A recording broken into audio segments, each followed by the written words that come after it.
You recorded, yeah. Yes. We are recording, so and we'll post this on the website here afterwards, so that that you all will have the opportunity to review, or for folks that that missed this morning, will have an opportunity to go through this again. Well, you know, I always love this. I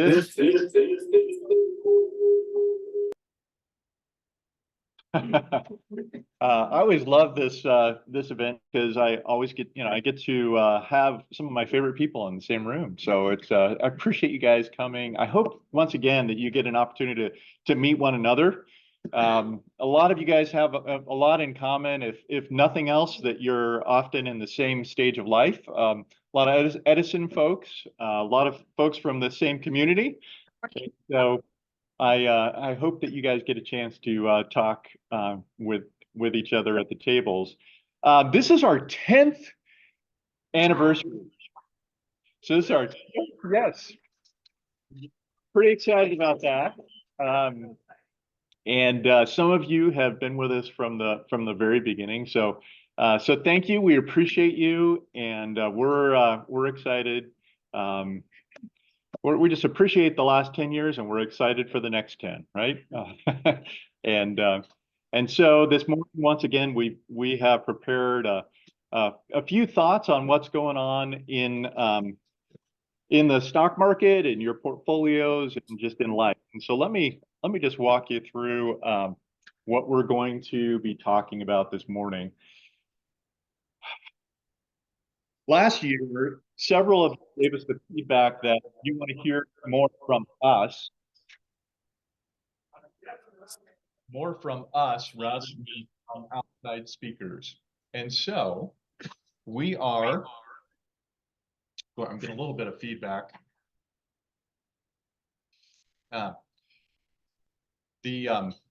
So this year we made a change. So we didn't bring any outside speakers. So for our 10-year anniversary, it's just going to be us. So it's going to be, I'm going to start off, I'm going to kick us off with a discussion of what's going on in the economy and the market, similar to what I've done in years past. I feel like that's an important thing to bring you all up to speed, but at least our perspective on what's going on in the world.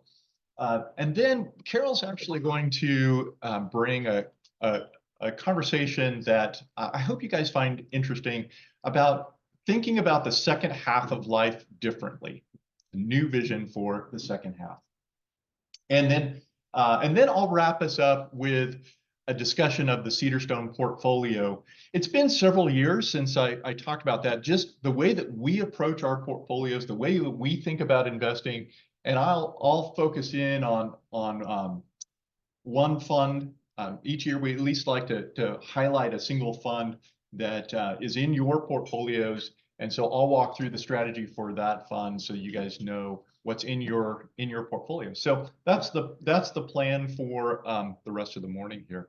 Hey, let me make sure that you all have met Walter Cifuentes. So Walter is our operations manager. So many of you have talked with him on the phone or over email. So thank you, Walter, for being here. I appreciate Walter's work.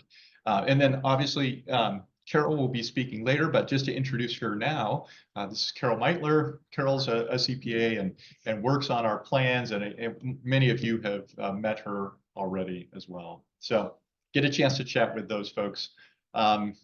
With that, let's dive in. Yeah.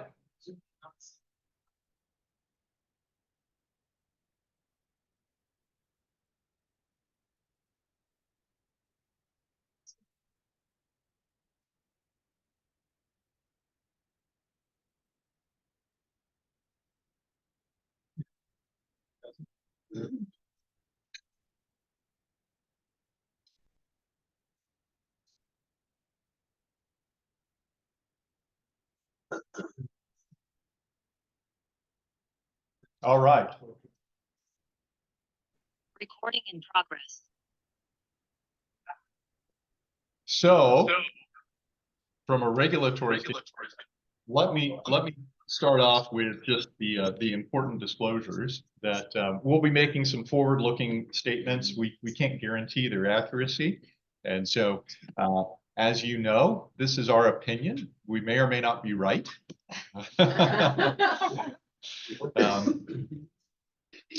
But let's at least share our opinion. And I'm going to start with what we talked about last year. You may remember, many of you were at our conference last year. And at the beginning of 2023, it was a scary time, right? If you remember what was happening at that time, so many forecasters were predicting that 2023 was going to be a year of recession.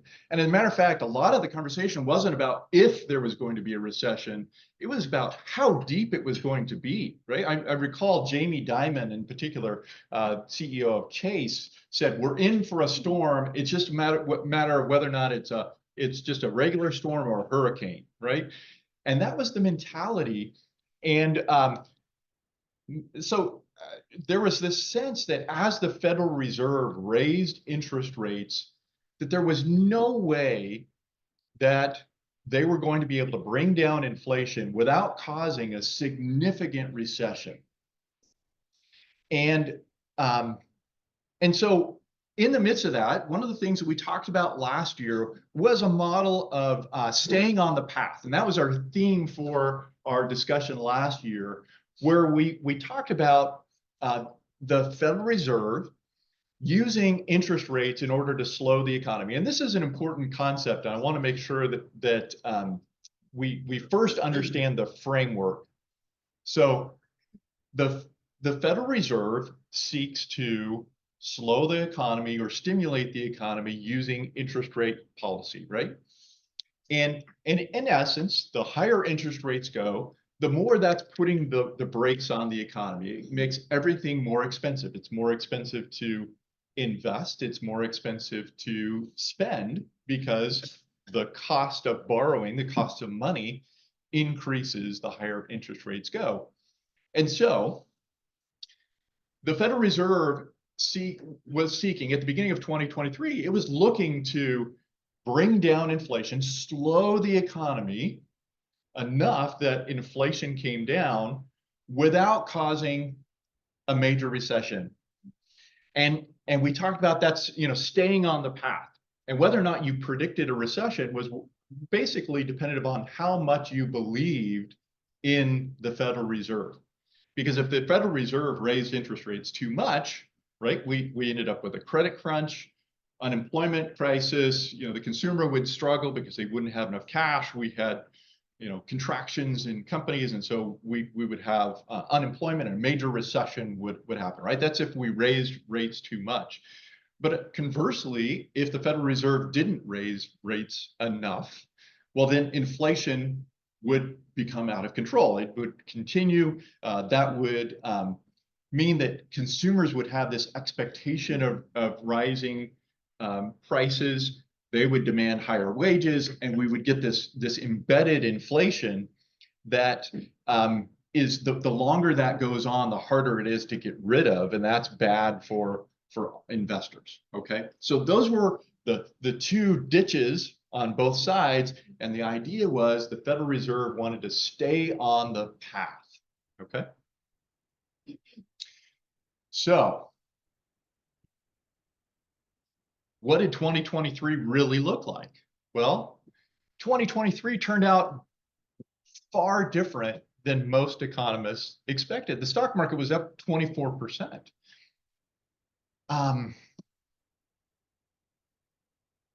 Interest rates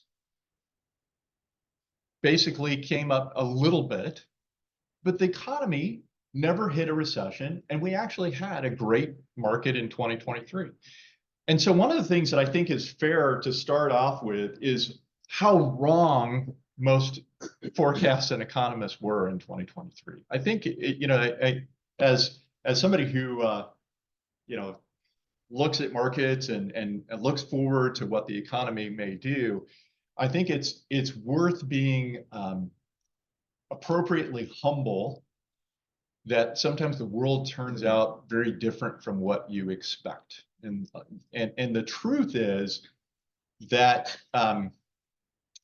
we don't have a very good model for what inflation will do.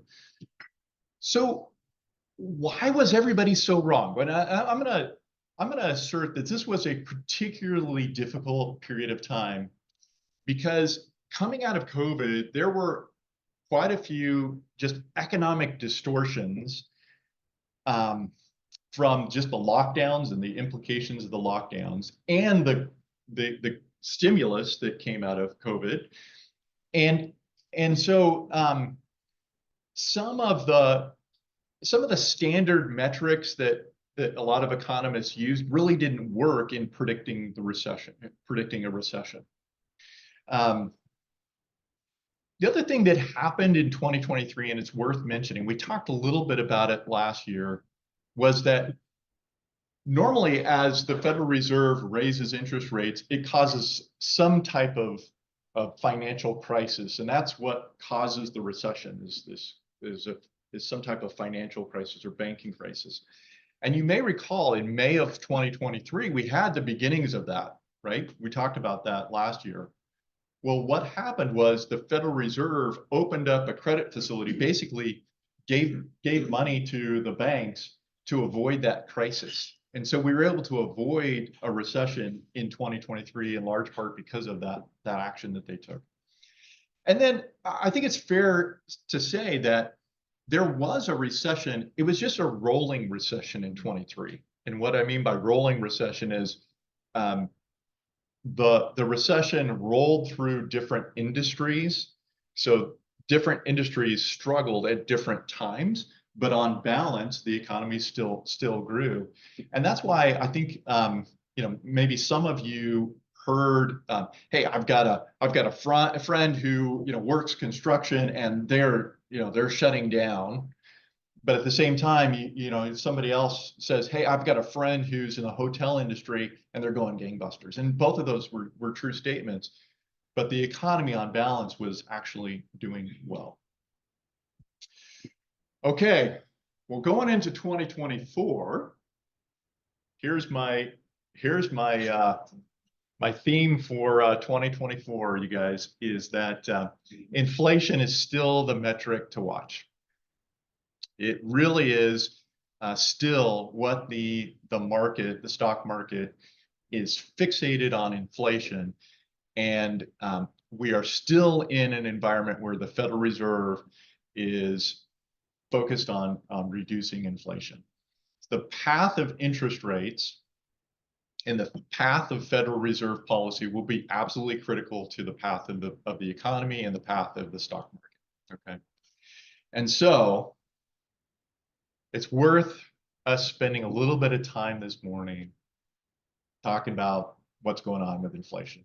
And I know this can be a little bit of a personal topic, right? We're all feeling this when we go to the pump, when we go to buy groceries. It can be really frustrating. But let's talk about it, on a global basis. Here's what I'll say is the big picture on inflation. So this is a 5-year chart of inflation.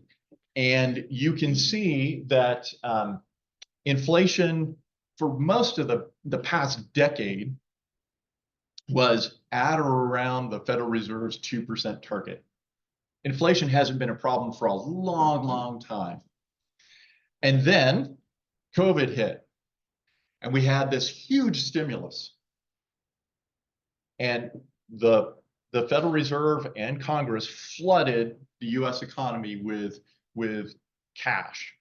And that's what caused the inflation. There's really pretty obvious that this was a policy created inflationary spiral that we got ourselves into. And it basically then peaked at 9.2% in July of 2022 was the high point of inflation there at the peak on that chart. And then the Federal Reserve, after delaying and saying, "Hey, we think this is only a transitory, temporary uh, thing," they finally got serious and started raising rates aggressively. It was actually the fastest that they have ever raised rates, and have raised the Fed funds rate to 5%. Again, the idea is they're putting the brakes on the economy. In spite of all this cash being in the system, they're able to put the brakes on the economy by raising interest rates. And sure enough, they were successful. And this is really why much of 2023 was an up market, because inflation did end up coming down for much of 2022. And then starting in about July of 2023, we have basically kind of flatlined. We've been bouncing around for CPI. We've been bouncing around 3 to 3.5%, as you can see on this chart, until the last reading was 3.5% in March. And as when we look at this chart, it looks like, hey, we've made so much progress, it's going to be a piece of cake. But that's really not necessarily true. I will give you some optimistic words on inflation. I do think it's going to be coming down, but that really, I'll say, continues to be the big debate in the economy and in stock markets, is what is it going to take to get inflation from that 3.5, well, the March reading of 3.5%, down to the 2% target. There are some that will say, hey, we're really, we've clearly made progress. What the Fed is doing has been working. All the Fed has to do is stay the path, and inflation will come down. There are others that say, hey, the difference between 3.5 and 2 is still significant. This isn't just a cleanup operation. The Fed may have to raise rates even, and that could still destroy the economy. And that's really continues to be the debate. It's similar to what we started with in 2023. So let me kind of give you then, I'll give you my perspective on inflation, and just some insights and thoughts that I have on inflation. And one of the reasons that, and I'll say one reason why I tend to be optimistic on inflation. So let me give you a framework to be thinking about inflation. So first, let's just think through what the components of these measurements are. Okay, so when we talk about 3.5% consumer price inflation, let's break that down even further.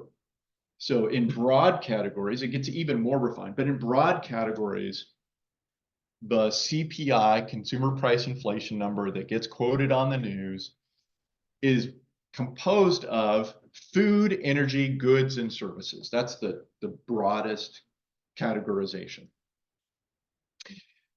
And when you think about that categorization, about 13% of the 3.5% is food. So relatively small category. And that's intended to reflect how each of us spend our budgets. Americans actually spend a fairly small percentage of their overall monthly budgets on food, but about 13%.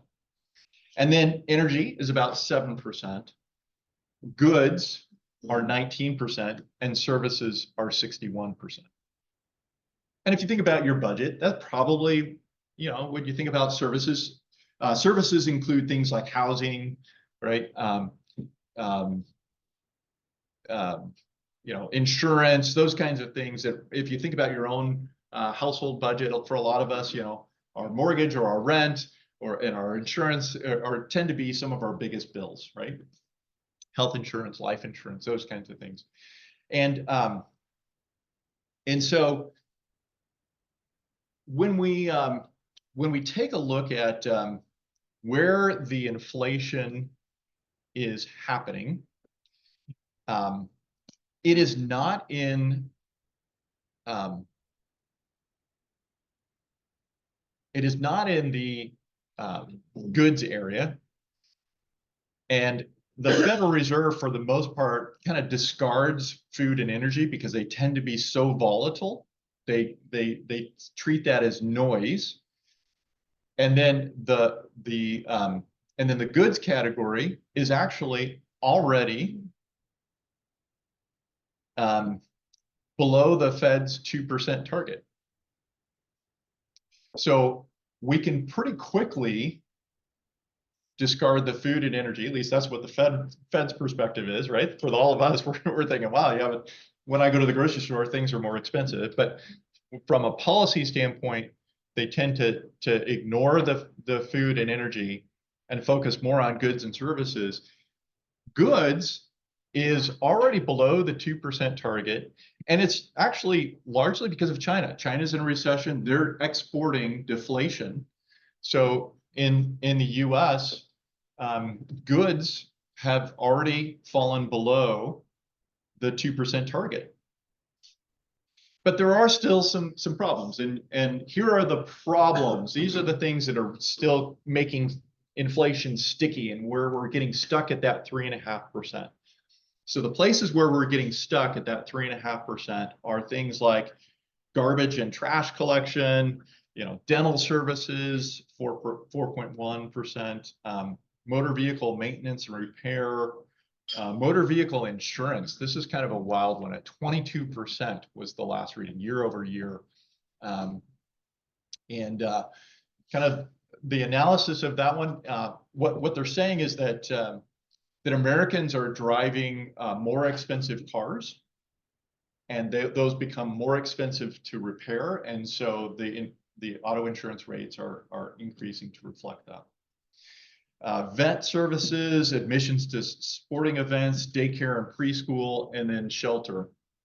So these are all the things that are in the services category, and these are the things that are becoming the problematic areas that are still keeping inflation really high. Well, the one that I really want to focus in on is the last one, which is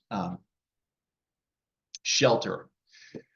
And the reason that I wanted to focus in on shelter is because it is a huge component of the CPI.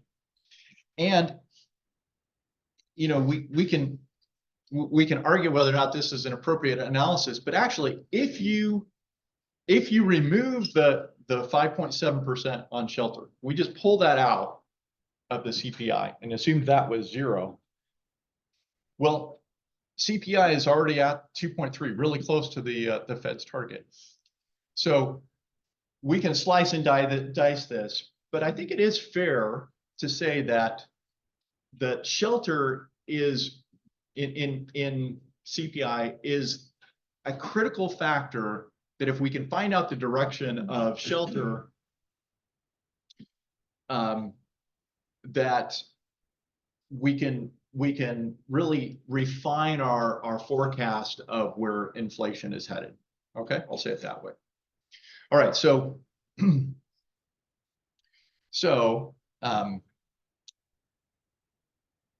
here's the graph for rent inflation. So like I said, the last reading was 5.7%, and so as we focus on this category, one way to look at it then is to say, well, what is the rate of change? So rent is kind of an interesting metric because it tends to be a lagging indicator, meaning when people sign leases, that becomes fixed for the period of the lease.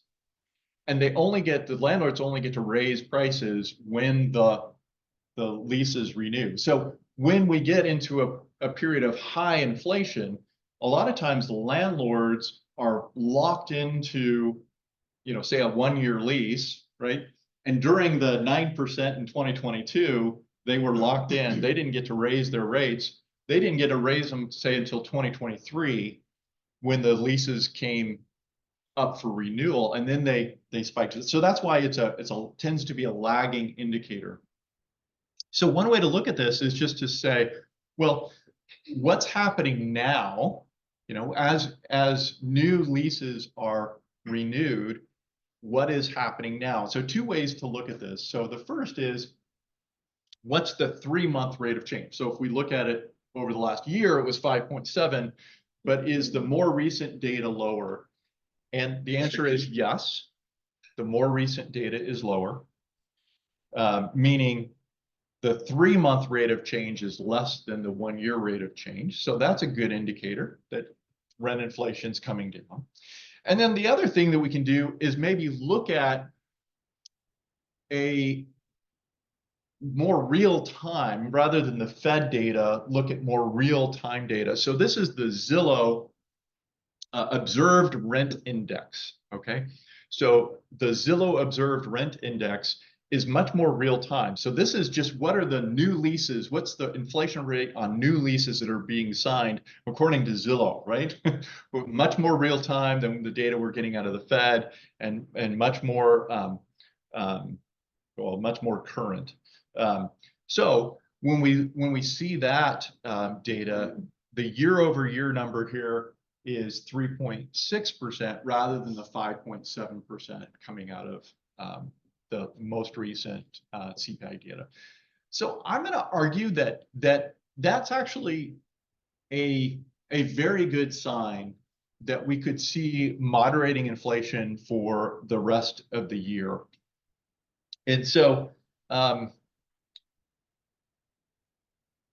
when we break this all down, what we see is that the PCE inflation, so not to just switch the metric on you guys, but the metric that the Fed utilizes has come down much more quickly, and we see that the key driver of the stickiness of inflation is, I would argue,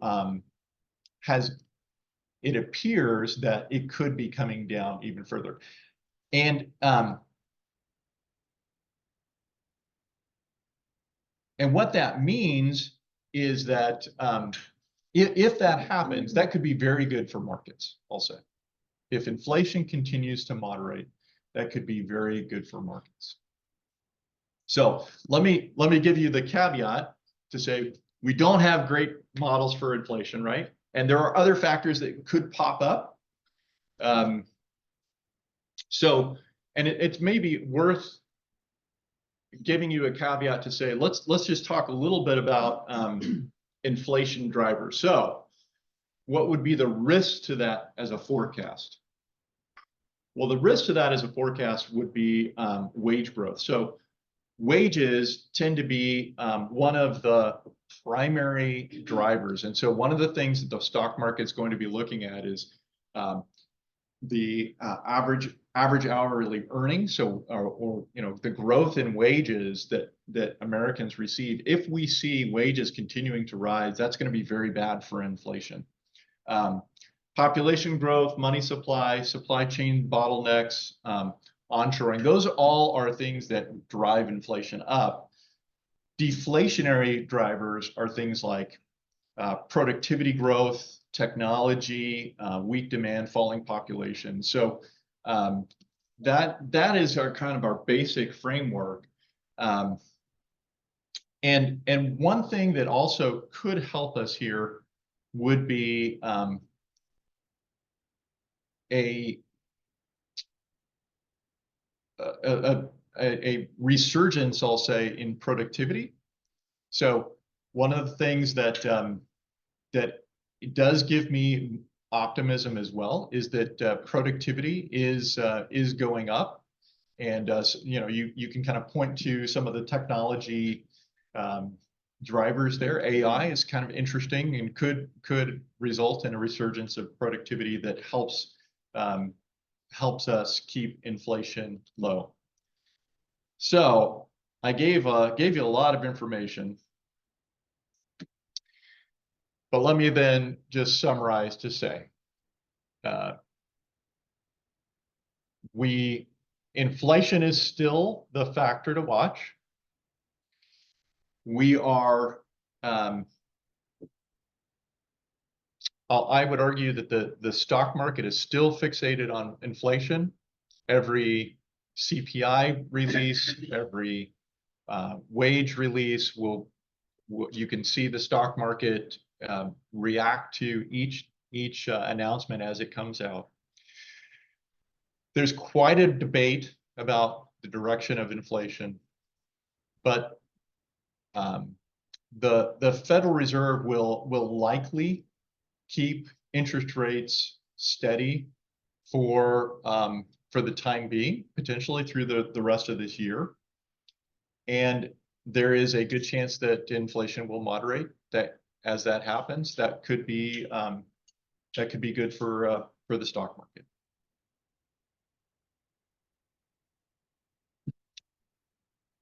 And in terms of where the economy is heading, there's no recession yet. You know, as we look at the path, the Federal Reserve continues to stay on the path. There's no recession, and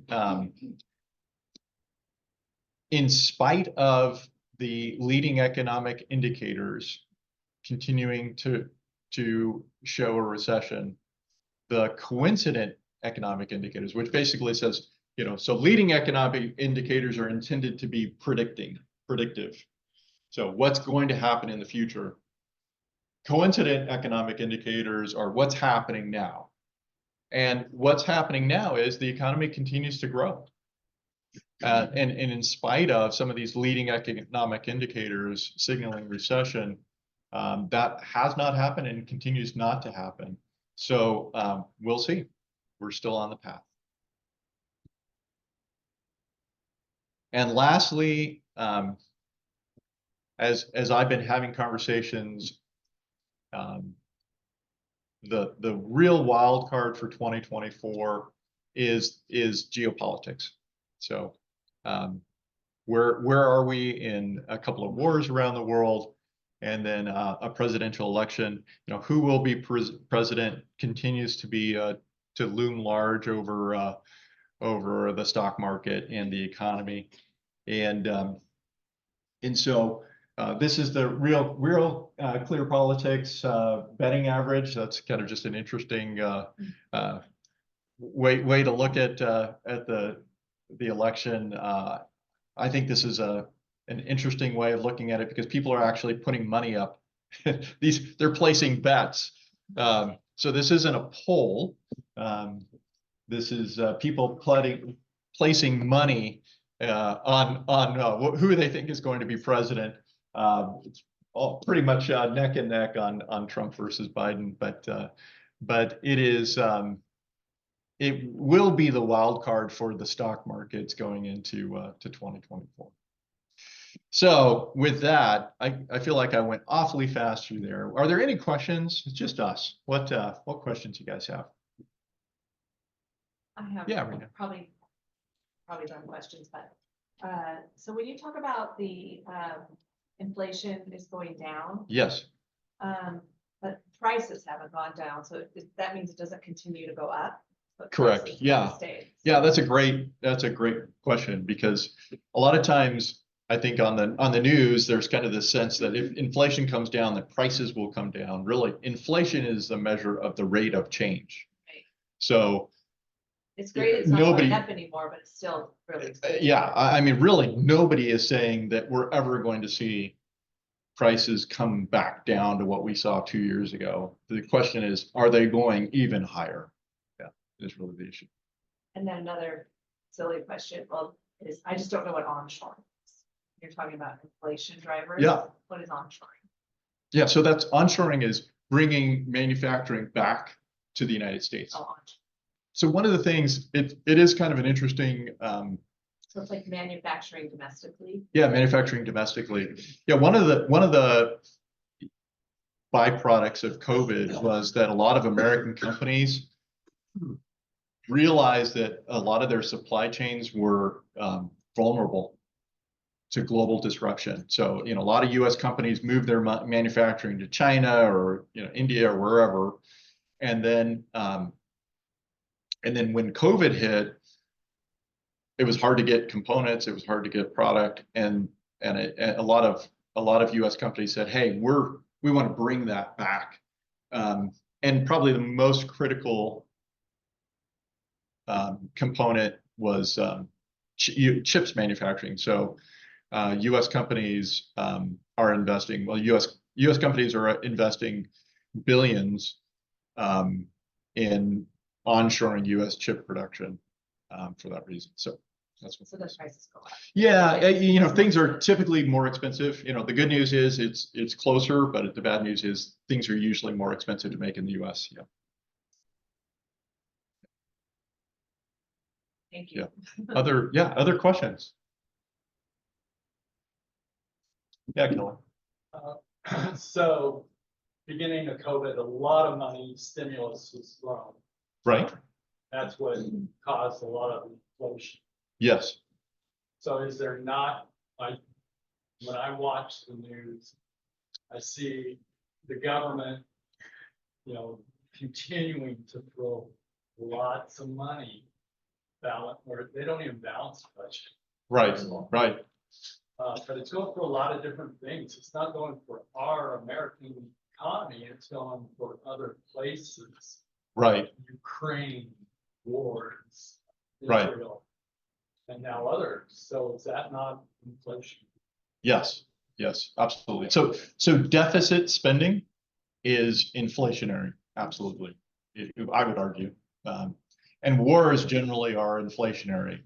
And so, when you look back into the 70s, right, which is what a lot of people think of, the 70s were a period, a whole decade of really terrible inflation. And a lot of people pin that on the Korean War, Vietnam War, excuse me, the Vietnam War, because of all the deficit spending by the federal government. So in a way, the way that I think about it anyway, when it comes to the deficit spending, the Federal Reserve is raising rates to slow the economy, and then Congress is spending money in deficit spending like there's no tomorrow.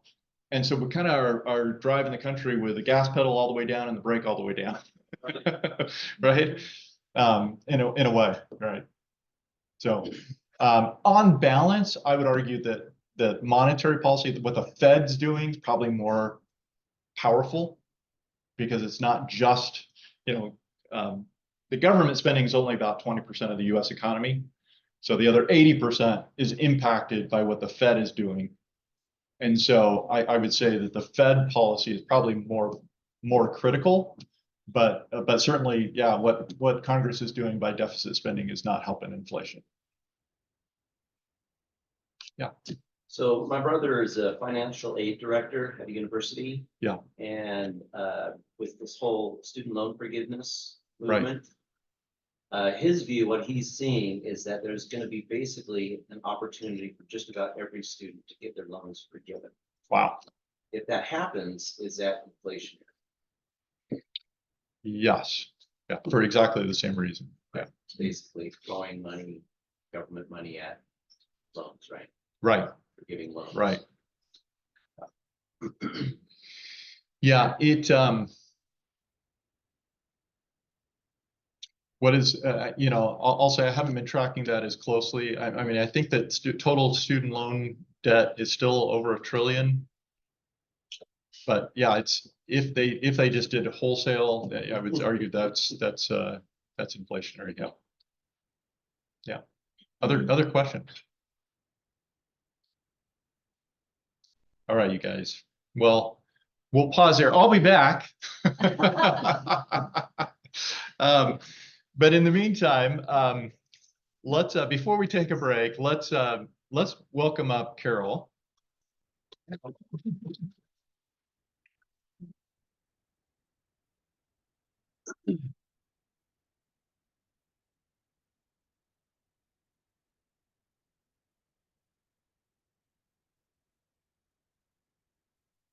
And Carol and I, we were talking about potential topics, about what we could talk about for the conference. And one of the things that I think is one of the great joys of this job that Carol and I both really love is getting to know all of you. And let me be honest, we watch you guys. We seek to learn from you. And it's been fascinating to, just hear your stories and, what you've done in your lives. And then also to see your paths in retirement. And one of the things that I would love to do as a group is just to compare notes and just talk about what does retirement look like. And so we just wanted to just introduce that, and have a conversation. Carol and I have researched and are going to bring some resources to you guys about ways to think about retirement. But I hope this becomes just really an ongoing conversation that we can have as we think about retirement. So thank you, Carol. Yeah, thanks, Steve. And it's really great to see you guys. I just want to kind of reiterate what Steve said, but this is an event we really look forward to because we get some of our favorite people all in person in the same room. So welcome to you guys here and to those of you online as well. So like Steve said, oh, thank you, Steve.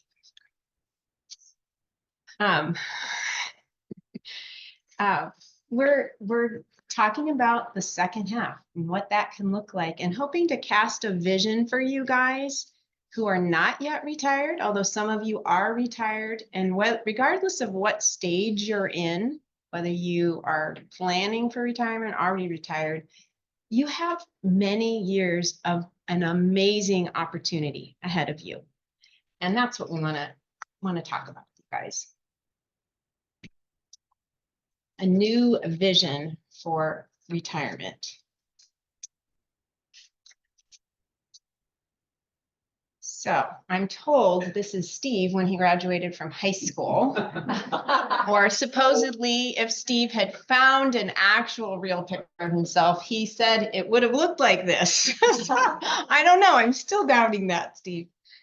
But think about for yourselves when you graduated from high school or you graduated from college, and remember back to that. And think about how you felt. You just finished something big. You kind of crossed a finish line in a sense, and you were happy about what you finished, but you were also happy about what you were looking forward to. You're embarking on a new season of life with all, full of hopes and dreams and ready to kind of change the world. And they call it commencement. They call it commencement because you are commencing on something new. And we love thinking of retirement like that. If you haven't already kind of thought of it like that, that's really what happens at retirement, a new beginning and a new amazing opportunity. So what do we mean by a first half and a second half? Because we're going to be using second half as a term a lot in this discussion. The first half, you're starting out from high school or college, a new career. You're thinking about how I can advance in my career over the years, maybe new certifications, new trainings. I'm going to kind of keep growing and increasing in responsibility. You're thinking about how you're going to make a difference, often getting married in this season, often starting a family in this season, raising kids, buying a home, saving for retirement. At least we hope that's what you're doing, because that's part of our work here is help you do that. And you're thinking about how you want to make it in life. So that's like first half. But second half, this is a common view, what I'm about to share, of the second half. So really what most people think about in the second half is I have now crossed the finish line. I'm done. Status quo in these years of retirement, and often sadly with kind of a declining sort of perspective. Oh, I'm declining in health. I'm declining in what I'm capable of. I don't have a purpose. It's often kind of, it can be kind of down in a sense for many people. And then, you don't have any career goals because you're done with that. No family goals because you've raised your kids. No financial goals because, you know, you made it, you saved for retirement, now you're living off of that. And, you know, you're done, you know, you made it. So now it's time to, you know, sit on the beach and drink Mai Tais all the time. Not that that isn't bad sometimes, but, you know, that's the common view of retirement. And we want to propose a new perspective on this. So a new way of looking at this that maybe is less common is that it is a new beginning, and that your identity is not your work, that you have a new purpose and a new goals, new opportunities.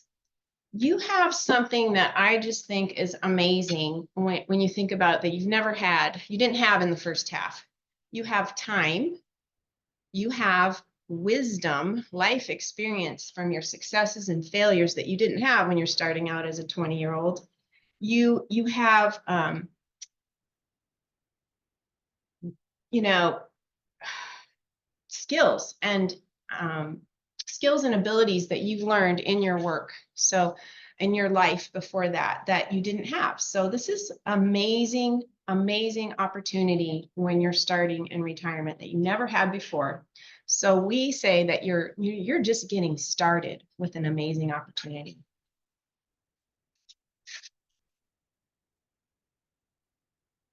In fact, I want to say, you know, I want to say that if you only have one takeaway from this session, I hope it's that you remember this, that you are getting started, that you do have a unique opportunity you never had with your time, your abilities, your wisdom, and to just seize the moment for that. I am encouraged by a couple of very successful people that we all know about that didn't even start until they were much older, like Kentucky Fried Kentucky Fried Chicken, Colonel Sanders, yeah, that's his name. He didn't start that until he was 62. And Mr. Chang, who started Taiwan Semiconductor, he started it at age 55. And he's, you know, worth 3.2 billion now at age 92. But these are, you know, people do things, amazing things older in life. So it's not you're done, it's you're just beginning. So how do we begin making changes that we are thinking about, casting a vision for our second half? Well, the first place we really encourage you to begin is with the end in mind. So if I want the second half of my life to be better than the first half, what will I need to change to make that happen? And we really like, it's kind of dramatic, but we like what Stephen Covey says is, what do you want written on your tombstone? We actually, it's pretty profound to think about, starting with the end in mind. Another way you could think about it is, what do I want people to say of me when I'm gone? What do I want to be said? I also really like what Donald Miller, he's this founder and CEO of Story Brand and Business Made Simple. And he suggests writing your eulogy, which I actually did as an exercise and found it profound. It's really a great way to begin with the end in mind. So as you begin with the end in mind, what are some practical considerations kind of starting at that point? First, just take time to create some quiet and some space in your life, you know, maybe between those trips to the beach and Mai Tais on the beach, just really intentionally create quiet time to pray, to think, to journal.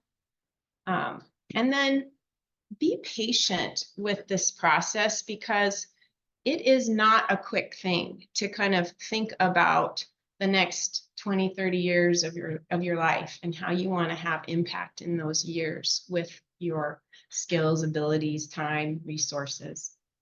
It is a process. It could be months, maybe, you know, certainly not a quick thing. Take stock in what are you good at? What are your strengths? What are your skills? And what are your passions? What drives you? Take stock in all that. Part of this may involve just making peace with your past, maybe past mistakes, past failures, letting go of some baggage that could prevent you from making the most of your opportunities in your second half. And I don't say this lightly, there's books written on this, so we're just kind of touching on this because this can be serious and involved, and you may need professional help to get through that. But that is an important part of, you know, making a better future in your second half. And have faith. I mean, we really believe God created us with a purpose. We have a purpose to live out, and He will guide us in that. But even if you're not religious at all, I love this quote from Henry Ford. And it's, I think, wisely said, whether you think you can or you think you can't, you're right. And it's true that what we believe about what we can do affects what we actually can do. So I'm going to just encourage you to believe that you can do important and valuable and impactful things in your second half because you're right.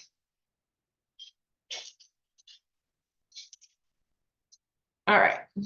So as you're kind of creating space to do the work of planning for your second half in your process of what you want to do, there's some pretty good contemplative, thoughtful questions you can ask as kind of part of that process.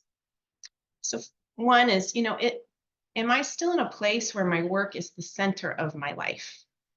So for some people, that is a big, big, big part of their life, and it kind of doesn't give them any space or room to do other things with their time. So if you think about the end in mind and you want written on your tombstone that I was a hard worker or whatever, that's where, you want to think that through. Is that really what I want? When I think about the end in mind and just being careful about how I'm spending my time. Am I listening to the still small voice? So think about, listening to your soul in this. What drives you? What are your passions? And listen to that. Do I have an eternal perspective when I view life? This really changes your perspective, depending on how you answer that question, of your second half and the kinds of things you want to do with your time and opportunities. What would my life look like if it turned out well? And this is kind of a dreaming thing. What could I imagine? What would it be if there were no limits and I could do whatever? What would that look like? This again harkens back to what I mentioned before, but just think about what do I want to be remembered for when I'm gone? And what is my purpose, my life's work? What makes me get out of bed every morning and drives me? So these are deep contemplative questions, and this is not an exhaustive list. But things to consider as you carve out time for that.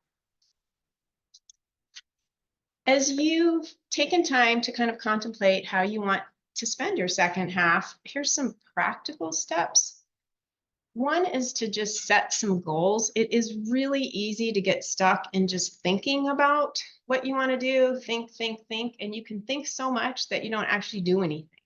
So, setting a goal, for example, this week, I'm going to call the rescue mission and see how they might use my skills and abilities in some way to serve the homeless and women's shelter, whatever. That's just an example. Say yes, meaning take action.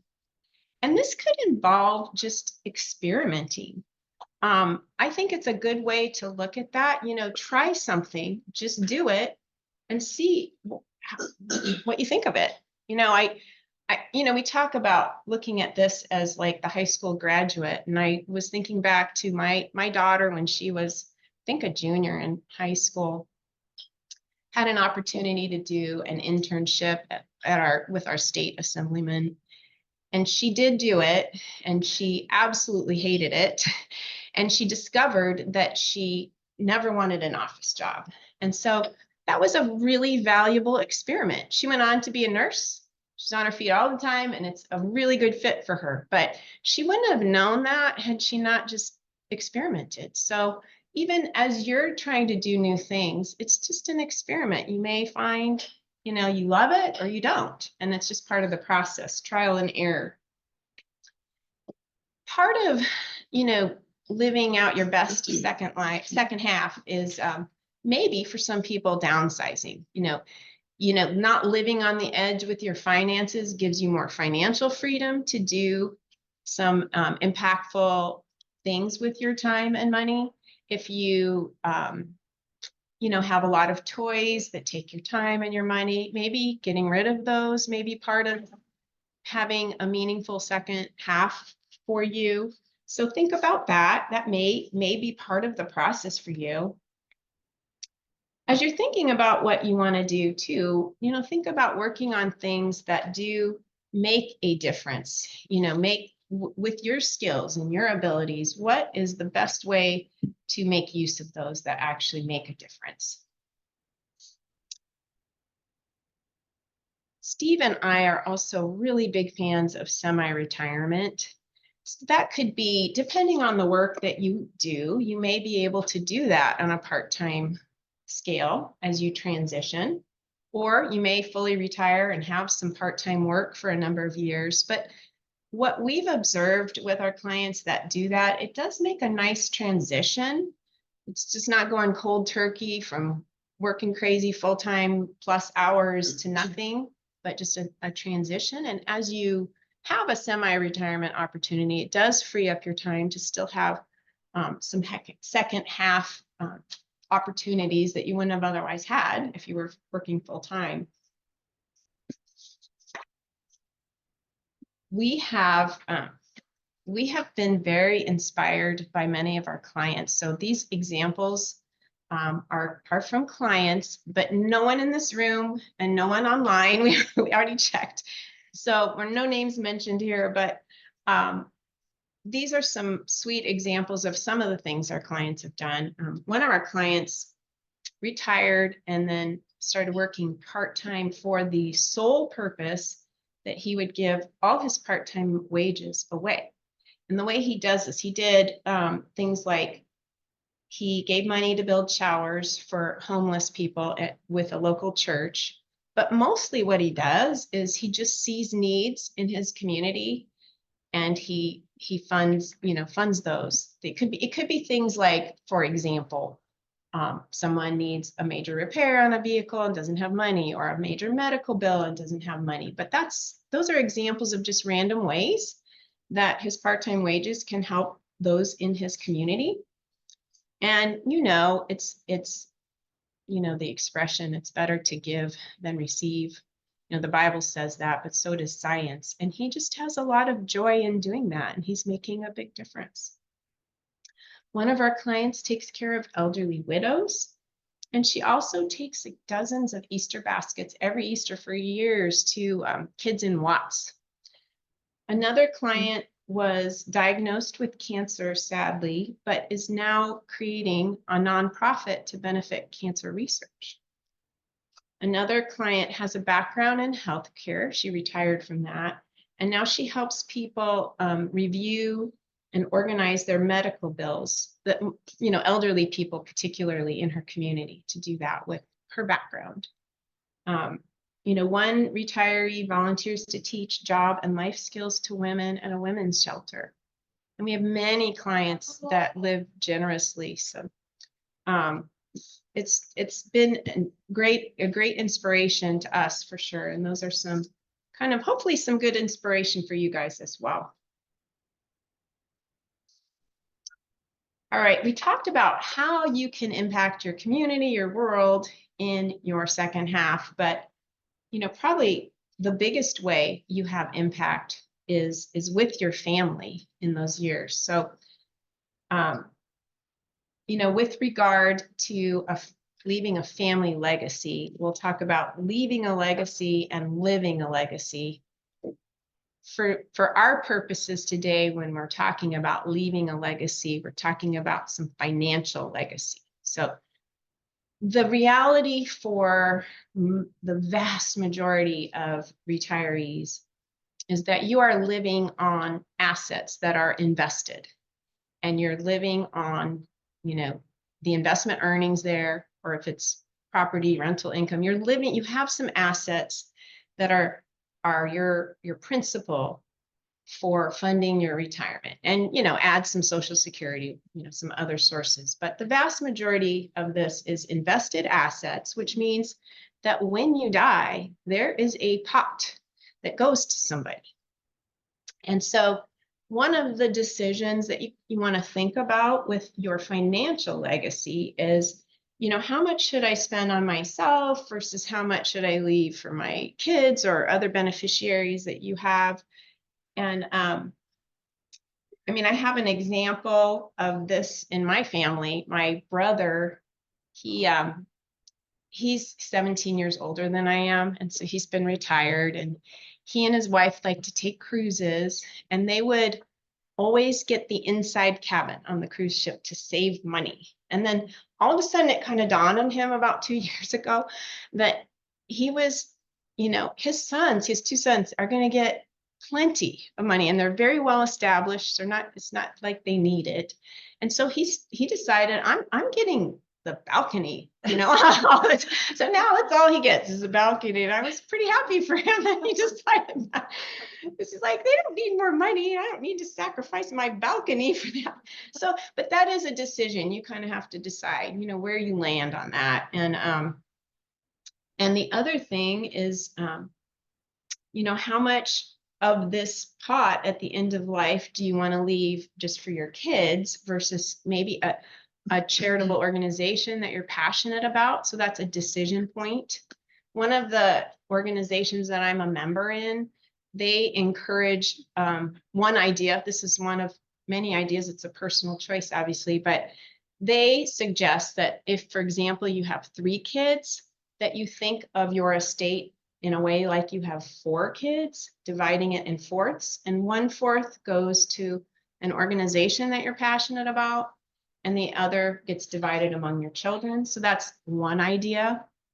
But to think about what you want financially as far as legacy, even outside your family, if anything, is a consideration there. And then, I'm so sorry, I didn't have that slide up. All right, living a legacy, that involves like how you impact your family in non-financial ways in these years. And it involves like modeling, how are you an example to your adult children and your grandchildren? And it may involve having some of your family join you in things that you're doing. I think a neat example of this that I have personally is my father-in-law chose to take one of his grandkids on a mission trip. And so they had that neat experience, and my nephew got to, exposure to that. So that's an example. It may involve you joining your family in some things that they're doing. I think this is a neat example of modeling. We have several clients that have donor advised funds, and they intentionally involve their adult children in those giving decisions so that they are, the adult kids are learning and seeing modeled generosity in their life. So that's kind of a neat example that we've seen with some of our clients as well.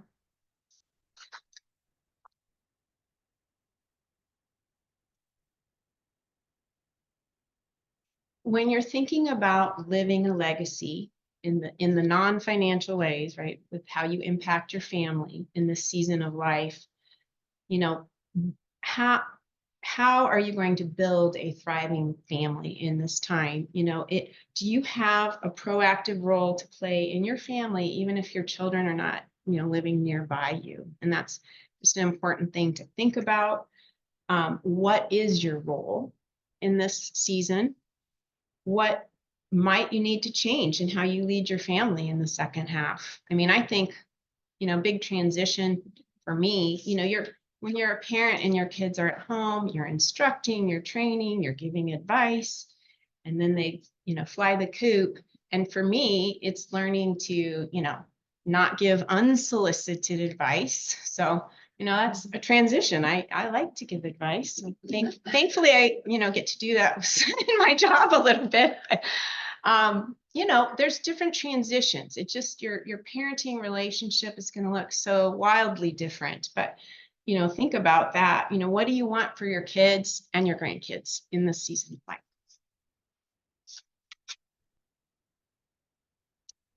And then, sadly, this is just so shocking. I think this is more common than uncommon, is just some broken relationships between between parents and adult children. And it's really extraordinary how much this happens. So that if you find yourself in that situation and you think you're alone, you're not alone. It's like the most common thing. And again, whole books, shelves of books written on this. So I'm not trying to make light of this. This is a big, big deal, a very painful thing that happens often. But, and as you think about your part, ask yourself, do I need to offer, ask for forgiveness? Do I need to do anything to help bring healing to the relationship? And that may even involve getting professional help or family, even family counseling, family therapy. Again, whole books written on this, and it's a big deal, but it is important to think about that going forward. That is part of your family legacy. Those relationships. And in closing, I do have a few resources I have especially liked that I just wanted to share with you. The legacycoalition.com is a grandparenting, or like for grandparents, it's for intentional grandparenting. It's a super amazing resource for helping grandparents learn to have a big impact on their grandkids. And often that wasn't modeled for us. So for a lot of us, this is a new thing. So I think it's a great resource to check out. The other thing is halftimeinstitute.com is a lot about what we're talking about here, the second half stuff. They have so many resources, and they even have one of the books was even called Building a Thriving Family in the Second Half. So it's not just about the second half concepts we're talking here related to your impact in the community and the world. They're also addressing how it impacts your family. And so I think they had some great resources. And I also really liked this book called Hero on a Mission by Donald Miller. He talks first about what a hero on a mission is, but he also goes on to help you in step by step walk through a lot of what we're talking about here, starting with the end in mind. This is writing the eulogy. That is why I wrote a eulogy for myself, which sounds really crazy, but it was very powerful. So I do recommend that book as well. So those are some resources if you want to delve into that more. And in conclusion, I'm going to ask Steve to come up and see if you guys have any questions, and I'm going to let him take that from here. But thank you all. Thank you. Yeah, and when I say question, I don't want to come across as that we have all this figured out, just so you guys understand. I respect all of you. I actually, my attitude toward all of this is that I would love for us to learn from one another, right? And so it like on the relationship, one of the things that when Carole and I were working on this presentation, one of the things that is very, very common in our client base is this broken relationships with kids, with adult children. And so I do hope you guys hear that, in that one of my clients even said, I had a falling out with my son, and we hadn't spoken. And then I started telling my friends about it. And come to find out, they had never talked about it, but they had falling out with their kids too. And so it is more common, and I think there's at least a comfort in knowing that it's a common problem, and then I think it's worth just talking with one another and trying to figure this out, right? So anyway, so what questions do you guys have?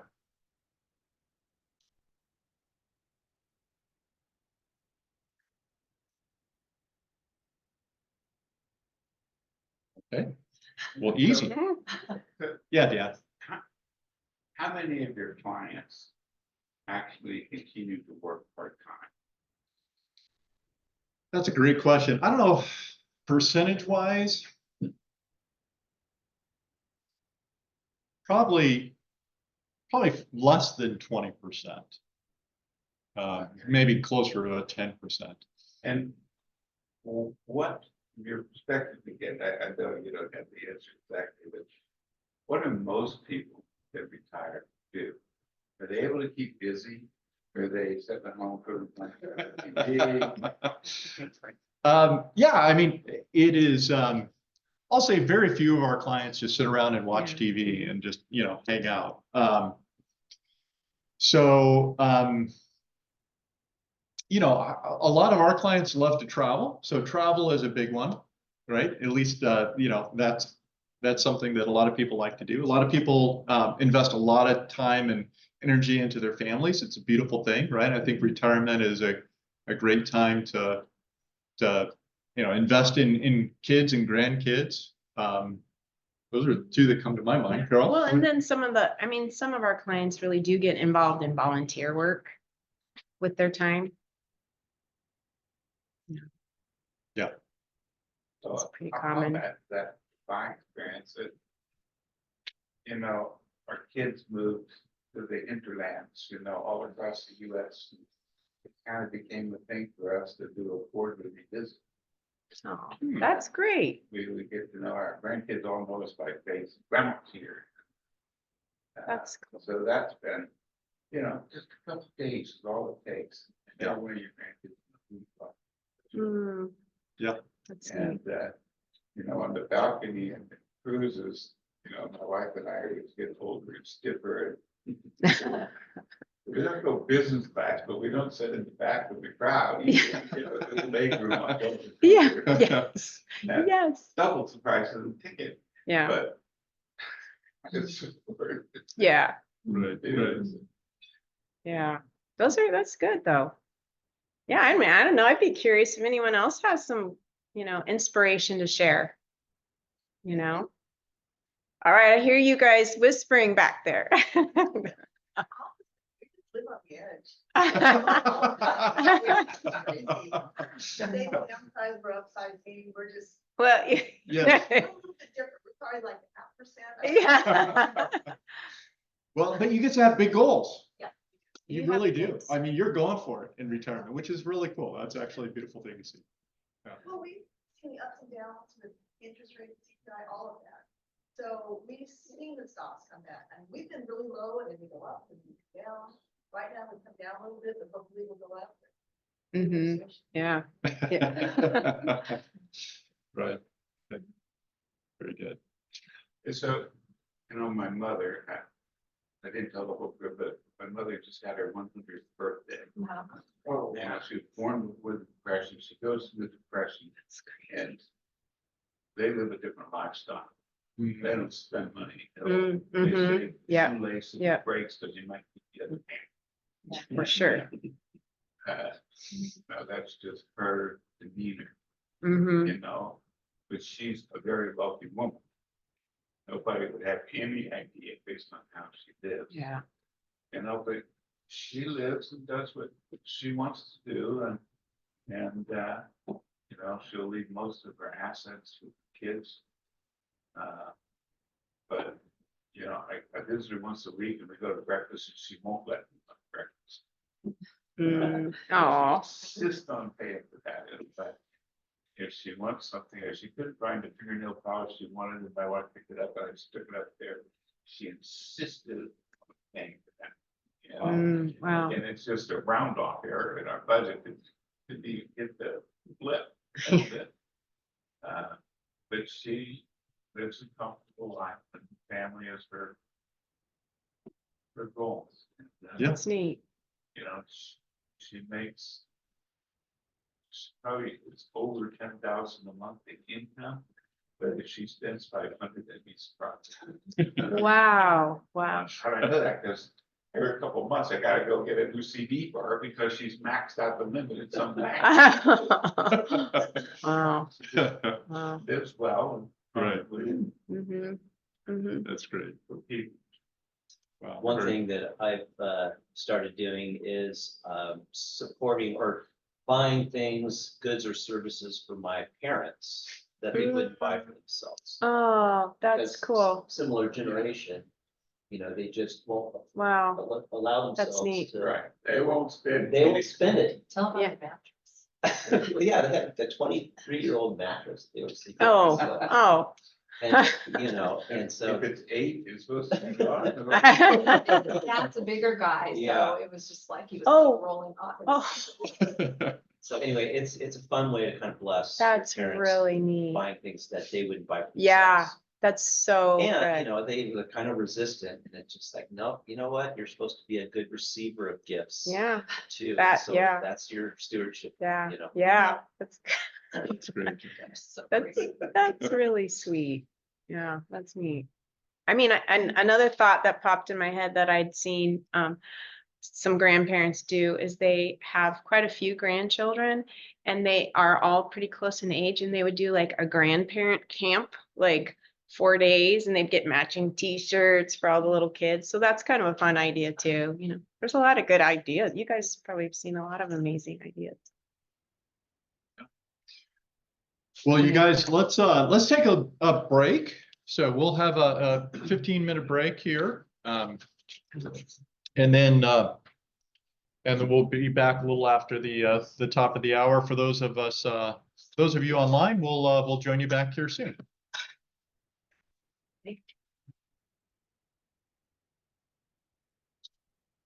Yeah, I don't know either. I should have.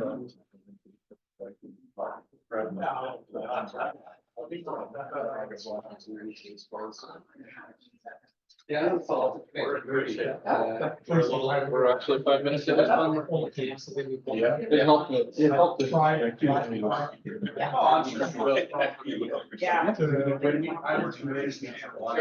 you read the book Falling Upward? It's the first draft. Very good. I mean, same things that are in your presentation. But it really, I think it speaks more to kind of the spiritual component of what it's like to live, you know, the life of. And then cultivating, you know, invest in children, so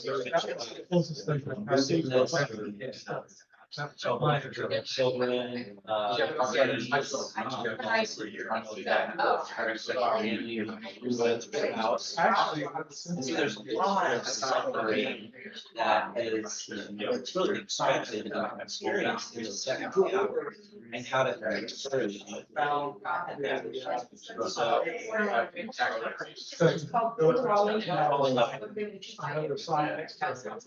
Yeah, it's a good book. My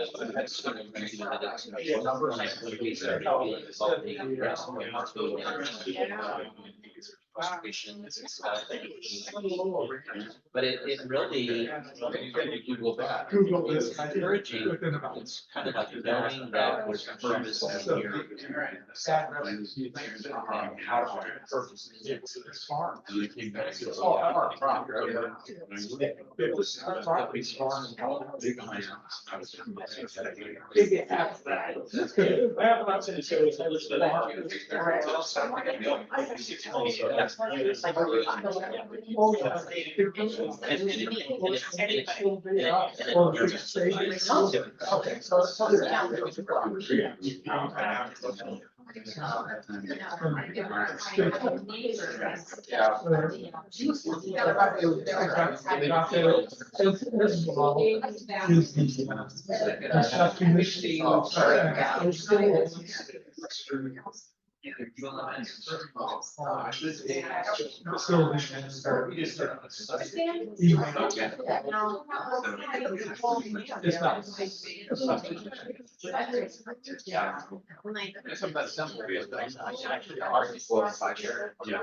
You really got.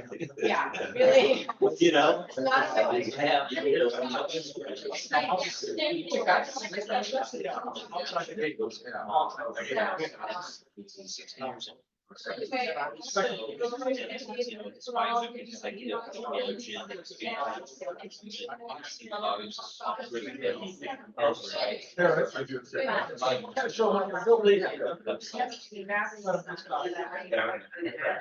How do you take that and say, hey, so it's producing my stuff. How do you make sense of it?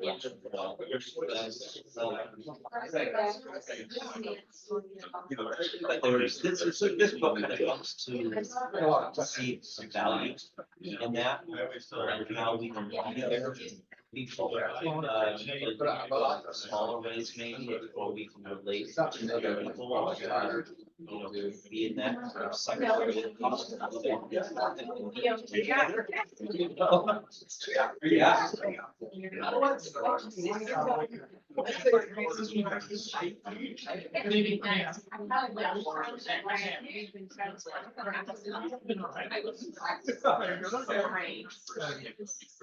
I feel not alone. So much.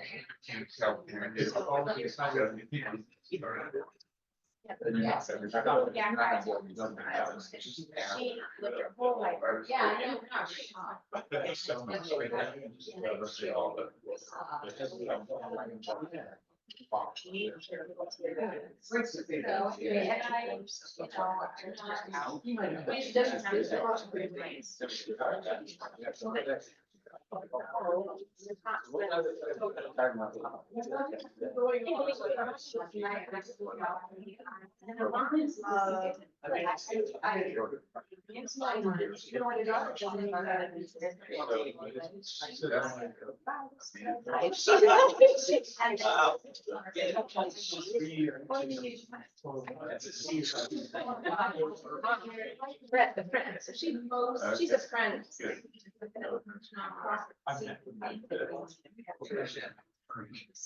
Yeah.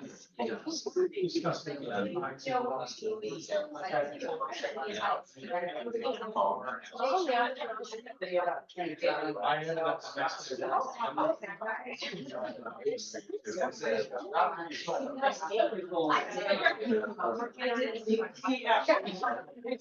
Yesterday, so I like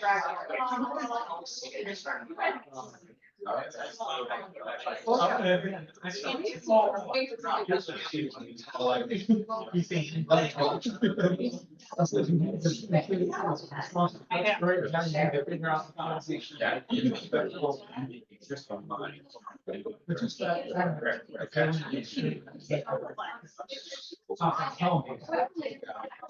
Yeah, it's.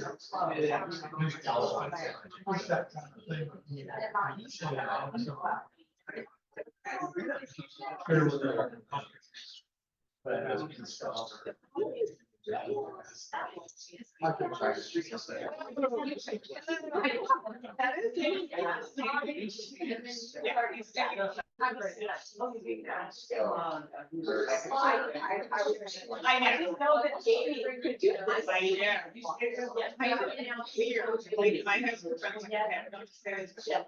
I'll see them watching these videos about me, and then she's like, I don't get it. And I do all this stuff.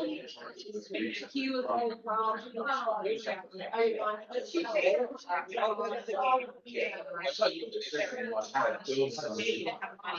Right. People make it work. So see, it's the one in the house.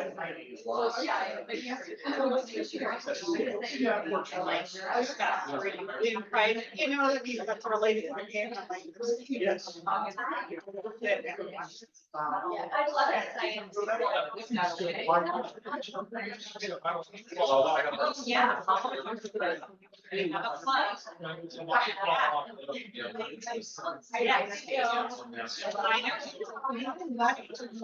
I had heard.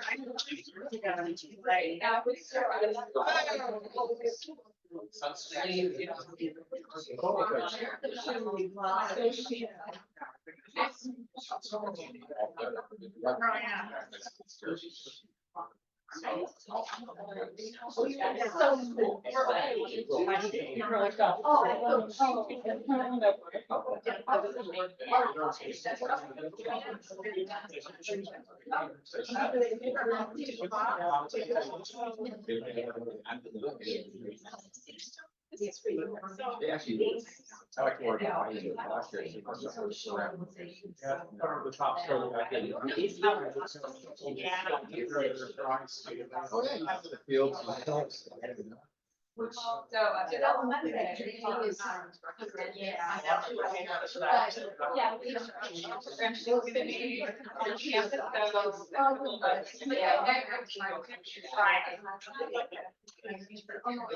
So I'm there now.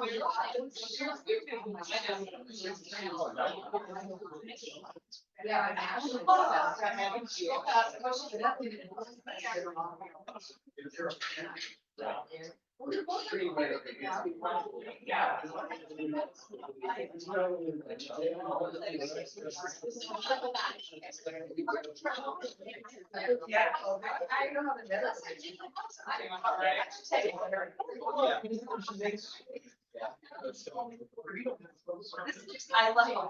Right. I know. I have two.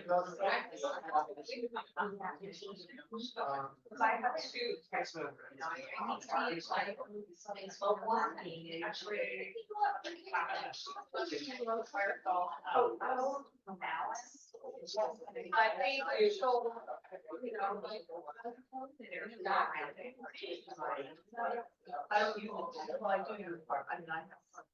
I do use touch. So good and inspiring. It's super good.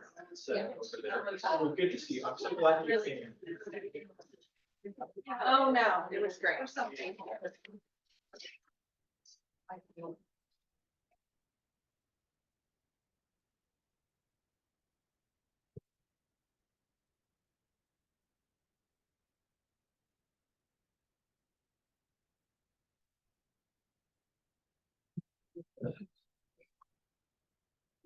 He's out there. I don't know, but. Oh, I know.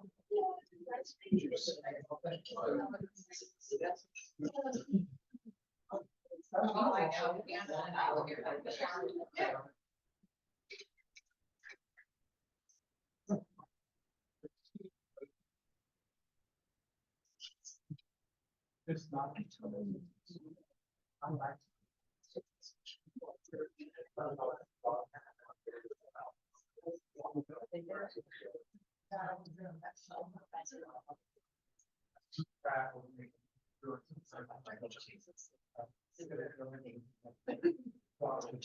Leslie, she said that she got out the box with the derby hat. Oh.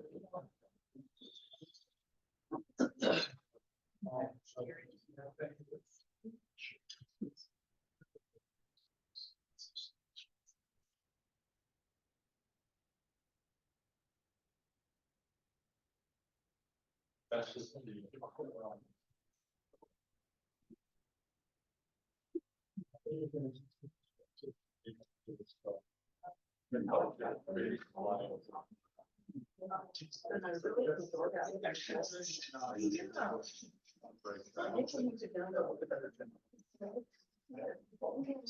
The gifts are amazing. Right? Well, I think it would probably, but then it's a turn, I mean, I'm sure you could have been. No, all of them are the same. Oh, we can guess them all.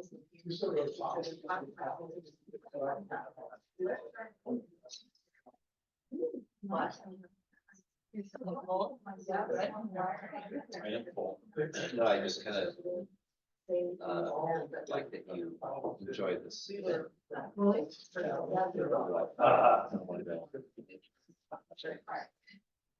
No.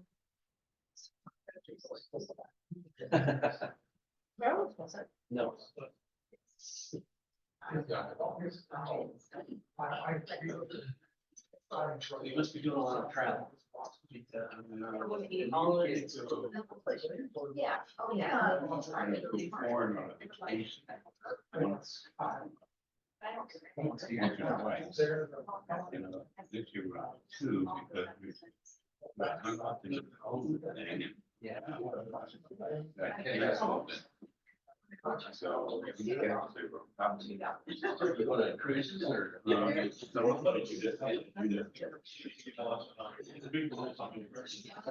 do. Last year. It gives you so much more, like, okay, now what? It's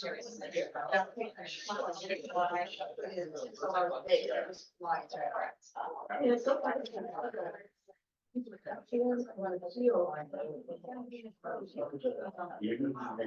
my computer. If the time is generated in the house, hello. As long as I call my boss, whatever. Say you're still looking for time. Yeah. She rented a house down there. I heard that. You told me that, right? Somebody's telling them that. So I'm taking it back. So I rented a house. For a month. No, I was just thinking of all of the kids being in the hospital. And all the kids took it as a like now 4 years old. So during that COVID was actually, it was, really pretty fun doing speeches. Oh, yeah. What about that one? Your ship. Oh, gosh, that was so painful. I know, I like that. I just wasn't sure about.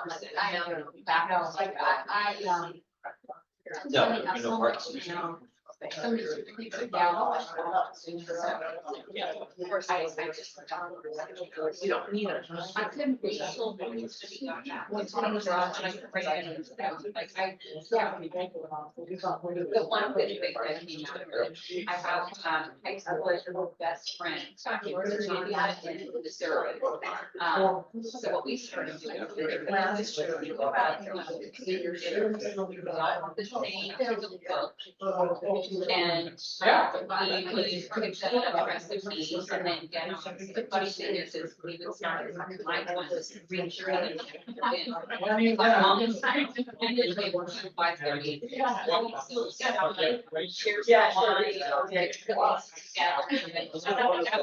know what my soul. Nice or something. Yeah, that was so fun. I met Danny McDonald and it was the lot. But yeah, I think I had some of his books like that, except for the, she's kind of gave me on your jammies to go downstairs. Yeah, it was an online course and I had read most of that was it.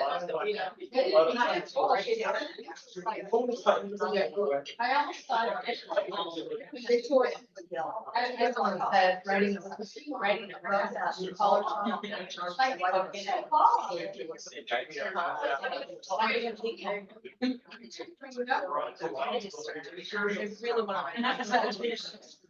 I do home centers are a really good thing to go about listening, right, on meditation. Cool. Yeah, but I mean, so,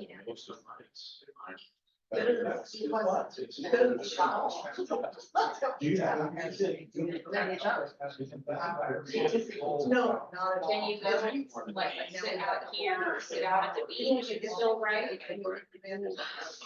before you go into that huge round.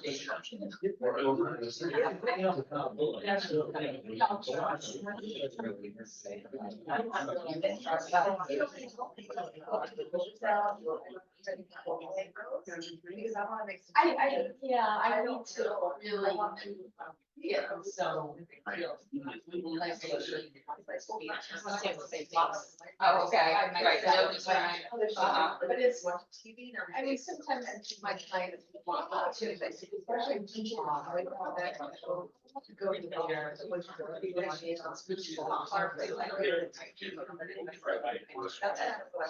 Alright. An LL.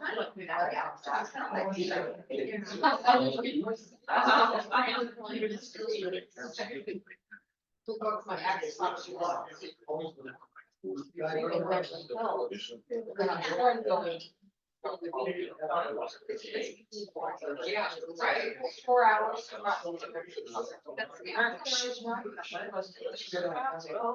Yeah, we got you. No, I'm going on Saturday. Right. It's 3 hours. Yeah, there's difference. So he was right into it, that one.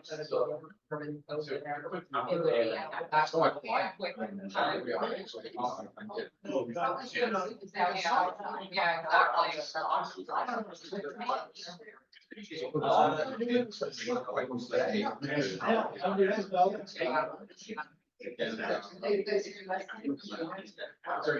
Yeah, because you have to get it. For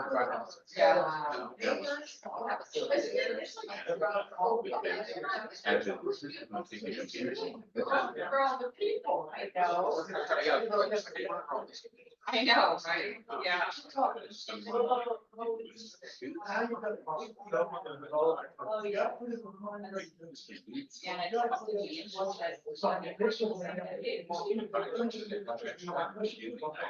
no, and then Jenny, Jenny said,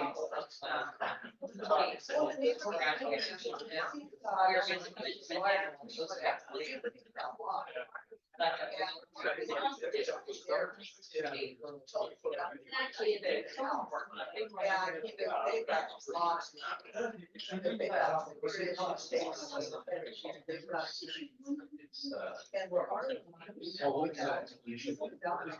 Really important. That's what I'm trying to do.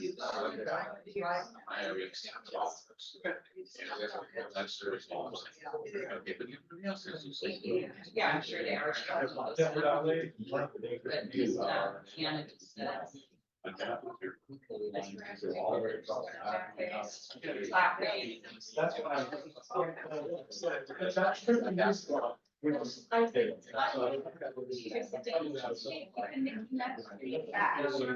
I'm sure it's just so.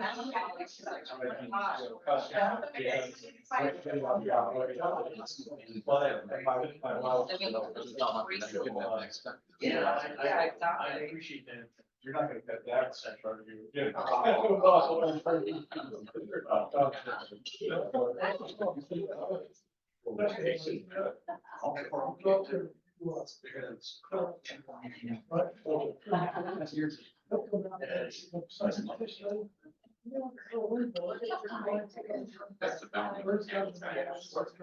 They were just big.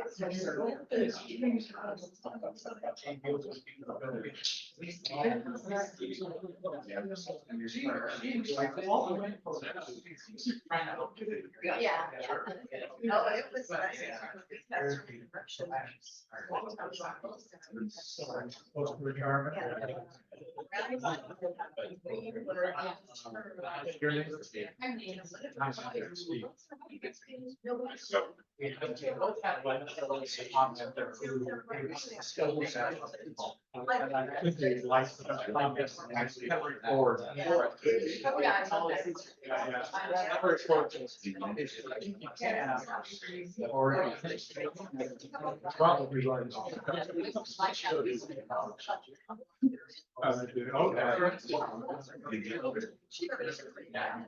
She grabbed all the way around. She said,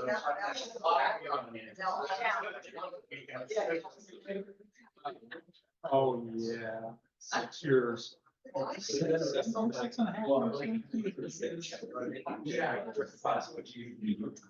Right now, I think. Yeah.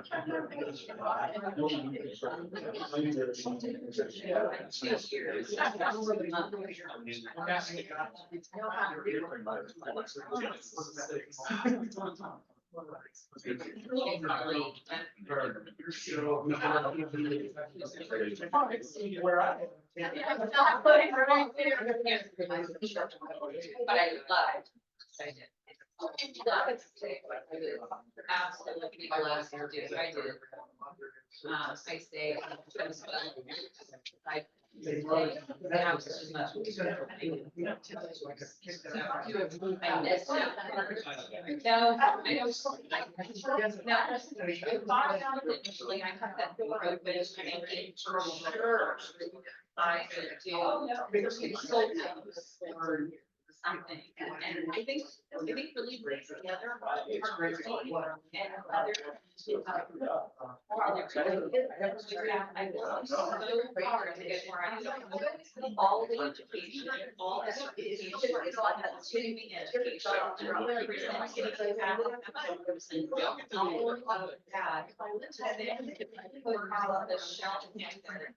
You still have money in there.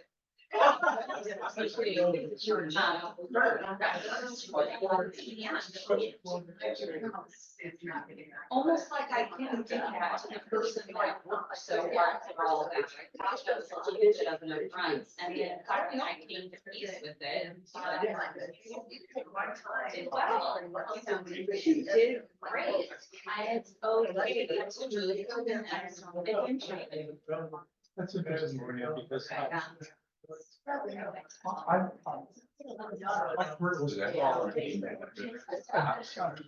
That's pretty good. Right?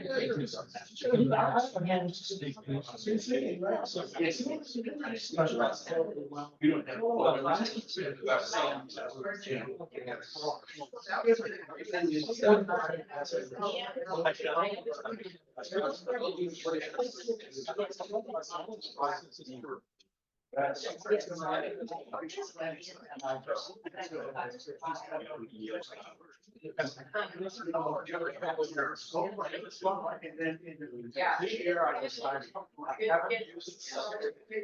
I stopped seeing it. Right, yeah. A piece of paper, since I roll. I guess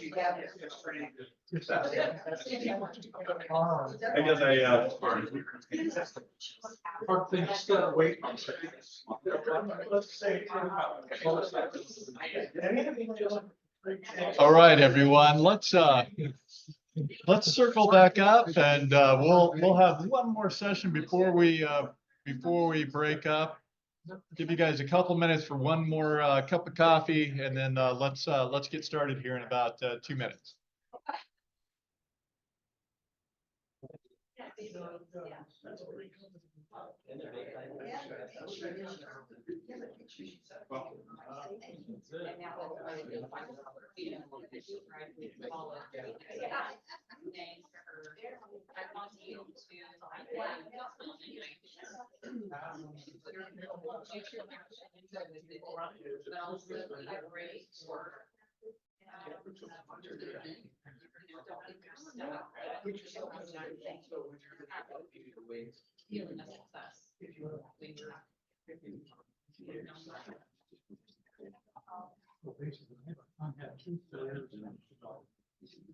One is earthquake slides, hillside stability and.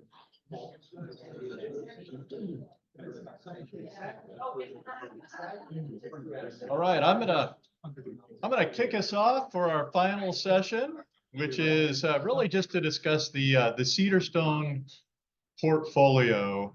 And like I said, this is really in response to some of your feedback on the forums last year. Several people said, hey, we want to hear more from you, me and Carole, and also we want to hear about our portfolios. What's going on in our portfolios? How are they constructed? And what kind of investments do I have? And so this is really trying to be responsive to that request. And so let me then begin with how Cedarstone constructs portfolios and thinks about investing. And then, like I say, what I'd like to do then is just focus in on one fund, just to give you a deep dive into one of the investments in your portfolio. So let's start out first with the way that we think about portfolios. So first, let's talk about what not to do. So I think this graph describes many investment strategies, and really what it's describing is a vicious cycle where when the stock market goes up, people get a sense of, hey, I don't want to miss out, and so there's this sense of, hey, I want to be a part of it, right? You know, we kind of all of us start to feel like we're missing out. We get a little bit greedy, and so we buy into stocks. But then inevitably, because the stock market does tend to be cyclical, there's a drop, and so we see this drop in the stock market, and the way that the psychology will often work is that we say we're going to hold on, we're going to hold on, we're going to hold on, and then there's a capitulation moment, is what they call it, where investors will just give up. And somewhat ironically, there's good research that says that that's often when the fear hits its peak, it's actually often the best time to be buying, right? And so, you know, the graphic here says, well, you know, repeat until broke, right? This is the cycle we don't want to be on, because we don't want to be on a cycle where we're buying high and selling low. And if you think about it, the reason that this is a bad approach to investing is that the stock market is smart, and so when things are good, that generally means that prices are high, and when things are bad, that generally means that prices are low. And so even though it can feel good to buy when things are good and sell when things are bad, it's often a really terrible investment approach. So what do we want to do instead? Well, you know, what we want to do instead is be strategic about our investment portfolio. And so the first thing that we want to do is actually have a strategy. We want to have a portfolio, and a portfolio is a group of financial assets, stocks, bonds, cash, maybe mutual funds, exchange traded funds, but they're grouped together, and they're grouped together so that they are diversified. So let's talk about what diversified means. Sometimes when people think about diversification, it's this sense that, well, we have no clue. We have no idea what the future is going to hold, so we're just going to put our money everywhere. And I would say that's not what I would say diversification is, right? So that would be what I would call diffusion. We're not just spreading our investments out because we don't know, but what we are doing is we're thinking about how different investments will be impacted by different economic factors. So this looks like something that my 2-year-old grandson drew, but let's kind of think about it, right? So this is maybe a graph of imagine this is a graph of different investment choices. So part of the art and science of constructing a portfolio is the way that we combine those different investments in such a way so that as one investment is falling, perhaps another one is going up, so that we get a much more stable ride. That's the idea. So that's the idea behind diversification instead of just diffusion. We're actually looking at the way that our investments interact with one another, so that on a composite basis, we have a much more predictable outcome. Okay, so it turns out that the way that we construct portfolios is much more important than the individual investments that we choose.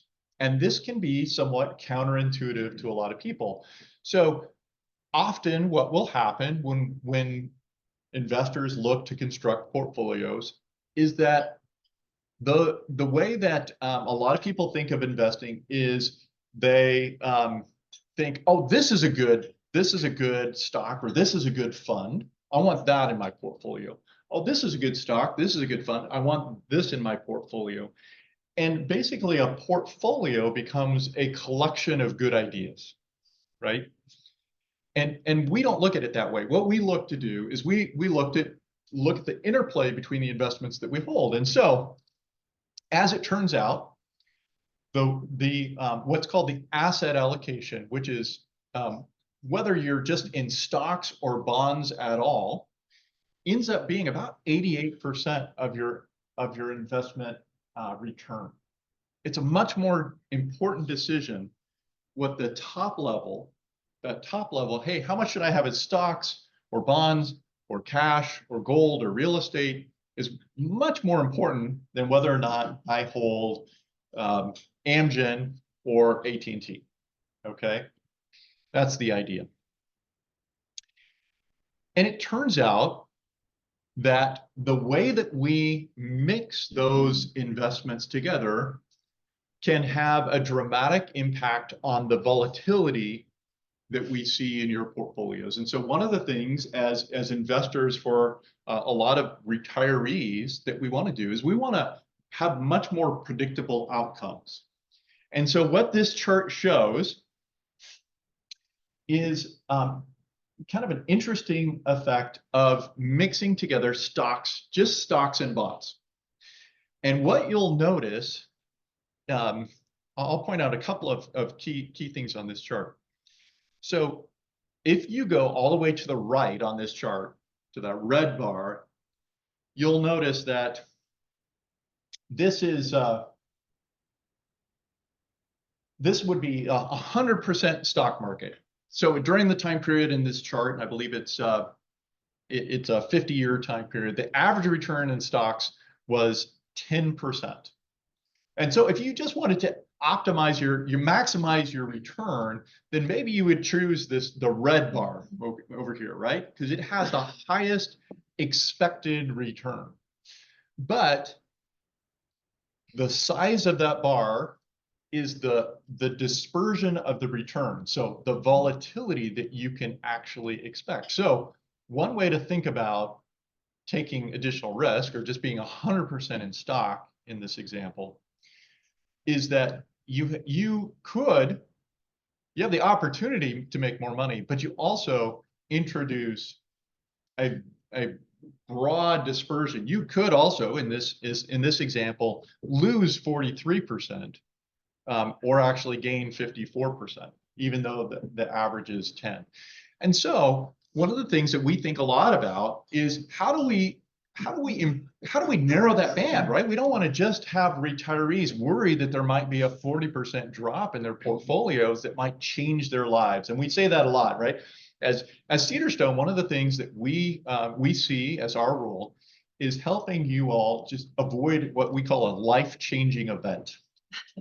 Okay, and and maybe that's just as simple as, hey, I got to cut my budget, right? We don't even want that to happen, but right, we don't want you to have to extend 2 more years because the portfolio is down. Work another 2 years instead of retiring when you want to, because your portfolio is down, right?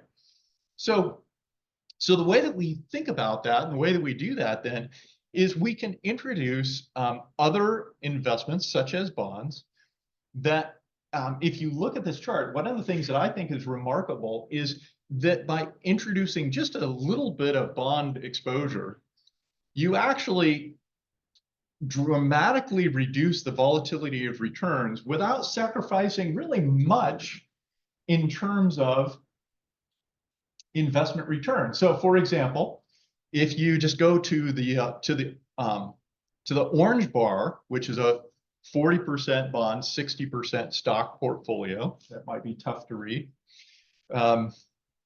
You'll see that during this time period, it had an 8.7% expected return, but actually 40% less volatility in that bar versus the red bar. To see how that works? So it's that interplay, and it's the interplay between those two investments that give us a much more predictable outcome without sacrificing a lot in investment return. We do sacrifice some, so our expected return is lower, but we have a much more narrow dispersion of returns. So that's the idea. So as we construct our portfolios, you all should have heard us say, our starting point is you, and that is that's important. Frankly, that's one of the reasons that I started Cedarstone. Is very frequently I saw a real disconnect between financial planning and the investments that people held. That sometimes people did a great job of financial planning, but then their investment strategy bore no resemblance to what they were trying to accomplish in the plan. Or sometimes people had were all about investing, but didn't do any planning. So, my perspective is I don't know how to invest unless I know what I'm trying to accomplish, what's going, and what I mean is what's going on with you, right? It's not what's going on in the world, it's what's going on in your life. And a key question in that is what's the right amount of risk? So do I want the red bar or the orange bar or the green bar in that last chart, right? So the way that we then construct the portfolios is we take a targeted approach to diversification. We start with the big decisions first, and I'll show what that looks like in another slide, but the idea is that there's a hierarchy of decisions that we walk through, starting with that asset class, and then walking down a hierarchy of decisions to create a truly diversified portfolio. We want to be tax efficient, as Carole talked about last year.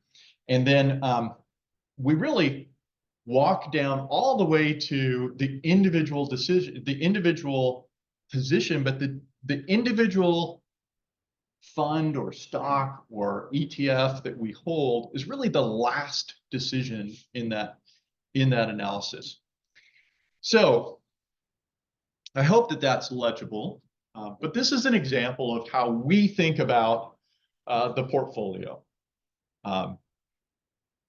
So as we've discussed with many of you, in our view, the most important decision is that stock bond split, because that's going to determine, again, about 88% of our investment return. We want to get that answer right.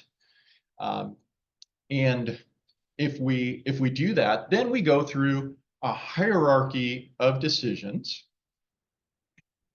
that go from the most important, more important at the top, to less important. So as you walk down this chart, if you see that first layer, so the green on this chart, that's 88% of your investment return. Just getting that decision right is the most critical. And then we go down to the blue category here on this chart. And we say, okay, given that, for sake of example, given that we want to be 60% in stocks at all, how much do we want to be in the US versus foreign? And in our view, that's the next most important decision is which economies, which countries do we want to be exposed to? And then we may want to think below that, this kind of gray decision. Okay, how much do we want in large versus small? Because sometimes large companies versus small companies are exposed to much different economic factors. And then maybe what type of large company do we want to be in? Do we want to be in growth type companies? Do we want to be in more stable value companies, dividend payers? So now we can even refine that decision even further. And each step that we go has a less of an impact on the overall return until such time that we choose the actual fund, right? Now we've narrowed down to that final level and we choose an actual fund, but it's not until that point that we have a strategic bucket we want to fill that we research and we say, what do we want to have in that strategic bucket? And so that's really how we look at portfolios. Okay.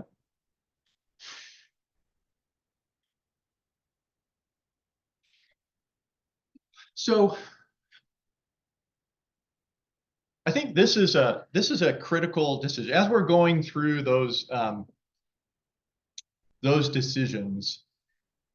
I think this is a critical concept that we think about, and it's not, investing is not as much about predicting the future. So it's not, we talk a lot about the economy, but it's not just about predicting the path of the economy so that we would buy stocks when the economy is strong and sell stocks when the economy is weak. The real question when we invest is what expectations are built into this price. It's twofold. So let me give you for example, if things are good, companies are growing, earnings are climbing, and the market believes that the stocks are growing and the economy is climbing, then arguably the stock price today already shows that you're adding no value as an investor, right? So really, as we analyze these things, what we want to think about is, where is there a mismatch between what the market expects and what is likely to happen? Okay, that is a super important investing concept in my opinion. So we want to not just look at what's going on in the economy, we also want to look at what's going on with investor expectations and valuation for stocks. So let me give you an example of one way that we think about this. Okay, currently in the portfolios, we are overweight in small cap stocks. And so, you know, in our example, so as we think through the portfolio, as we look at how our hierarchy of decisions, I want to point out where that is in the hierarchy. So it's moderately important. Okay, how much do we want in small cap stocks versus large cap stocks down in the hierarchy? That's an important decision, but it's not the absolute most important. But we want to analyze that as part of our portfolio construction. So one of the things that we looked at is we said, well, what is the what's the valuation of the S&P 500? So if we think that the stock market is where we should be at all, right? That was the topmost decision. And we decided that we wanted to have a certain percentage in US companies. Well, do we want those to be in large companies or small companies? Well, as we look at the current situation, one observation is that the S&P 500 equity risk premium is at 20-year lows, okay? So what does that mean? That means that by this measure, and actually by multiple measures, large company stocks in the US are actually pretty expensive right now, okay?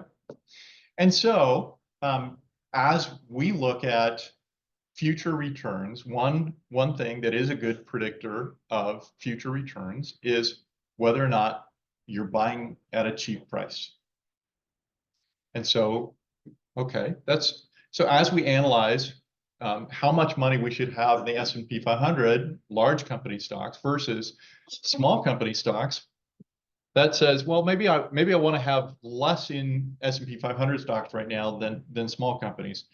So we can do a comparison. Well, okay, so now if we look at the value, the valuation of large company stocks versus small company stocks, an observation that's going on right now on the market is that by a PE ratio, which is a measure of valuation, large company US stocks are at about 20 PE. So the historical average is about 18. That says, US large company stocks is pretty, they're pretty expensive by this measure.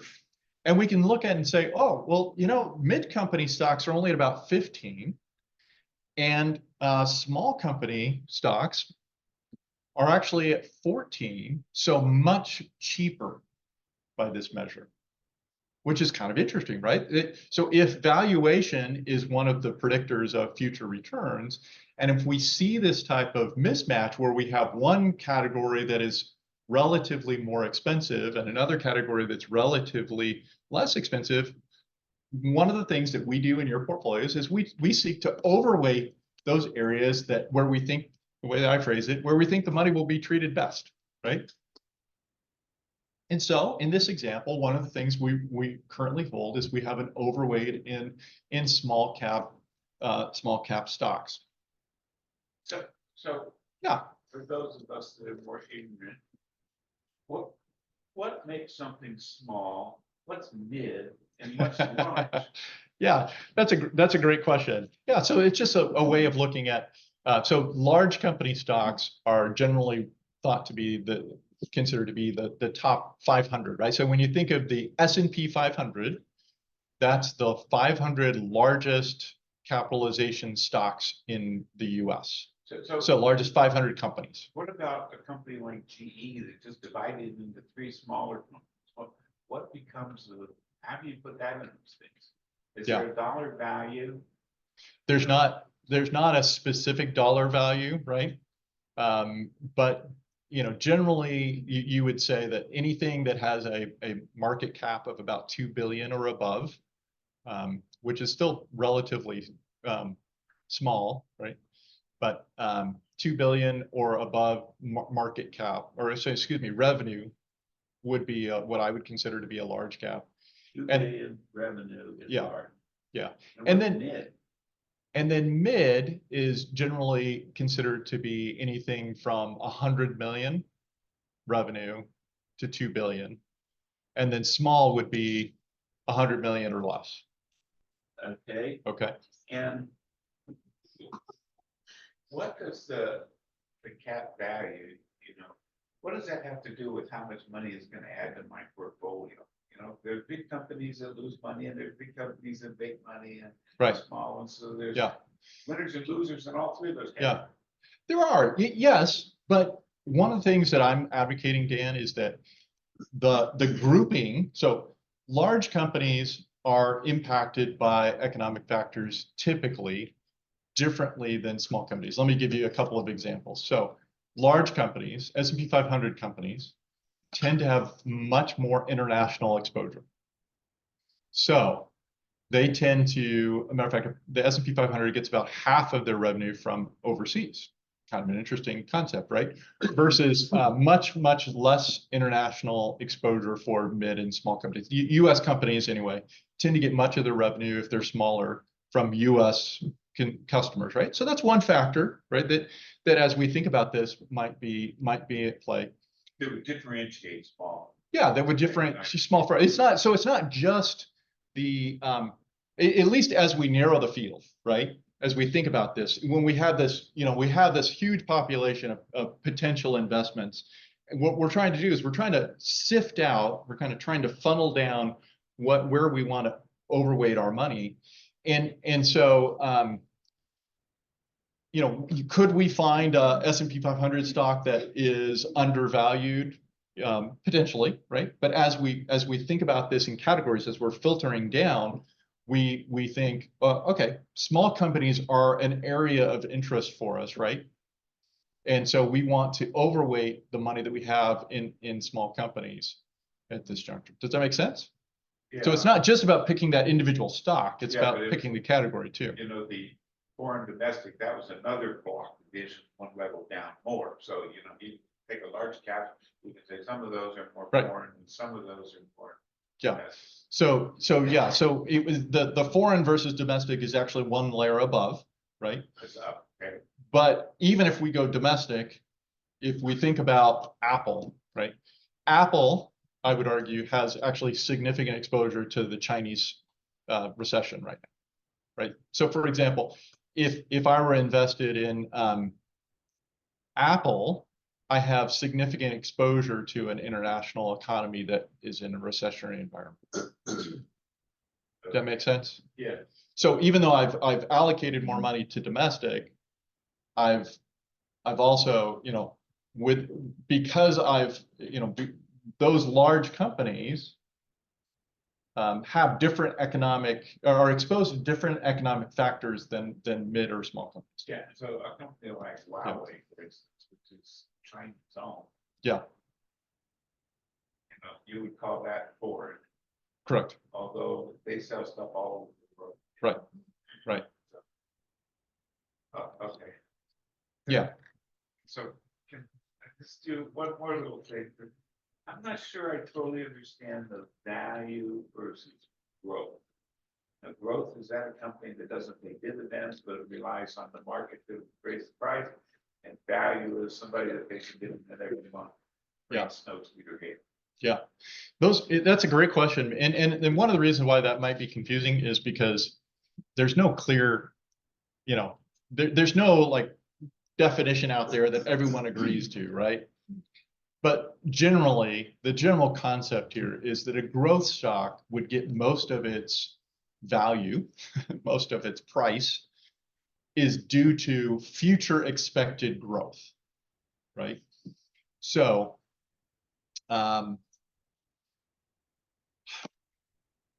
Tractor Supply Company, mid-cap stock that is been growing like crazy. Kind of fascinating that it's all they do is sell, you know, hardware. They're a mid-cap, so they're a relatively small company that is growing quickly but not making a whole lot of money. Okay, so they would be considered a growth stock versus you know, very often the companies that are value stocks, you think of companies that are much more well established. So they have slower growth but higher cash flow.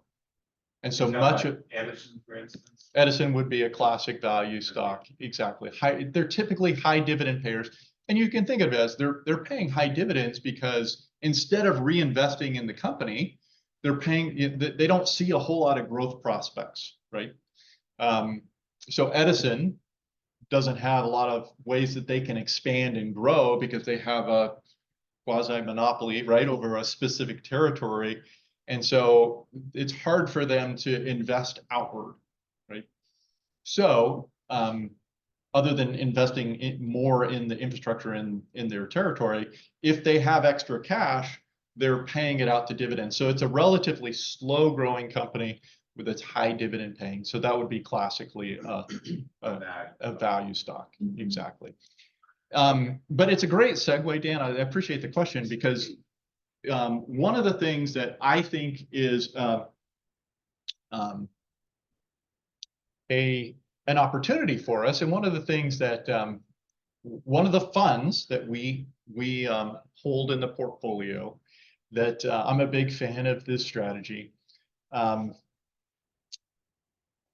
You know, doesn't look at it purely from a perspective of hey, some analyst categorized this as a growth stock versus this as a value stock, right? I mean, those, you know, the S&P 500 Standard & Poor's, the indexing company may define a company in a specific category, but the question really boils down to what kind of results is the company generating, and so this gets us to really the one of the funds, one of the strategies really that we have in the portfolio, and I think it's a good example. So now that we've kind of narrowed down to, if we want to get a small cap value fund, now we get down to, okay, now we're going to choose the fund. And in our portfolios, we've chosen the PIMCO RAE funds. So you all should see those funds in your portfolios. And so what I'd like to do then for the next few minutes is just share with you how these funds operate. So typically, many index funds will simply buy the index, buy a list of companies. So buy a list of companies, and they simply weight the index by the value of those companies. So if you're buying a typical index fund from Vanguard, that's typically how those funds are constructed. And I think of that as maybe the benchmark. So if we did nothing, well, we can just buy everything is kind of the idea, right? And so that would be the way that most indexes are constructed, what they call market cap weighted, right? So they're weighted into the index, into the fund, based on the size of the company. But that doesn't take into consideration really any of the results or the fundamentals of the company. And so one of the things that the PIMCO RAE funds does is it looks beyond just the price of the stock, and it looks at the fundamentals of the stock. And here are the four factors that the RAE funds look at. They look at sales. What are the 5-year trailing sales? What are the 5-year trailing cash flow? What are the 5-year trailing dividends? And then it looks at what's the current book value, which is just how much are you paying for how much that company holds in assets, okay? And rather than looking at the price of the stock as the measure of how much we should buy, they look at the fundamentals of the stock and determine how much that they should buy. So in this example, XYZ Corp had 46 billion in market cap, right? So this is just a made up example, but and so because it was expensive, it ended up being 2.2% of the overall index. Excuse me, because it was relatively cheap, it was 0.2% of the overall index. But if we look at the overall fundamentals based on those four factors, you can see that in terms of the overall index, XYZ Corporation actually has a ton of the sales. It actually has much more than its share of sales of the index, and much more of the cash flow, and much more of the dividends, and actually much more of the book value than the market price would imply. And so what we would say is, hey, we want to have more of this based on the fundamentals. We're getting more sales, cash flow, dividends, and book value for every dollar that we spend. And so we want more of this company. Okay. So this gets complex. So let me go ahead and maybe give you an example. So this is an old example, but it's a popular one. You know, it's a company that a lot of people are aware of, and I think that it's a great example, I think, of market inefficiency. So a lot of people think, hey, the market is very, very efficient. And I think it is. Efficient meaning, whatever the price is today is the right price. But when we look back in history, we can find times in the market when the market is just wrong. Okay, just plainly wrong. And as an investor, when the market has mispriced something, that's an opportunity for us, right? One way or the other, to overweight or underweight. And so here's a great example, Cisco. So let's go back to 1999. It was the height of the tech boom. I was working in the tech industry at this time and doing mergers and acquisitions. So I kind of lived through this. In 1999, the PE ratio for Cisco was 81, meaning it was trading at 81 times its earnings that year. That's incredibly expensive, right? We talked about how right now the S&P 500 is expensive at 20. Trading at 81 times earnings is expensive. Well, it got even more expensive. In 2000, it traded at 181 times earnings. And one of the things that happened during that time is that as the stock price doubled, going from 35, say, to about 80, it dramatically increased in weight. So a regular index fund, by the way that they're constructed, overweights expensive companies, right? Because the more expensive they get, the more we want to buy. And it's this self-reinforcing where the more expensive a company gets, the higher percentage of the index it becomes. And so the index funds have to buy more of it. And this becomes this self-reinforcing error that you can see that when Cisco became much more expensive, right? We decided it went from expensive to much more expensive. It went from being about 1.5% of the index, it became 4% of the index at that time, the Russell 1000 index. So if you're just buying an index fund, you just bought a lot of a really expensive company.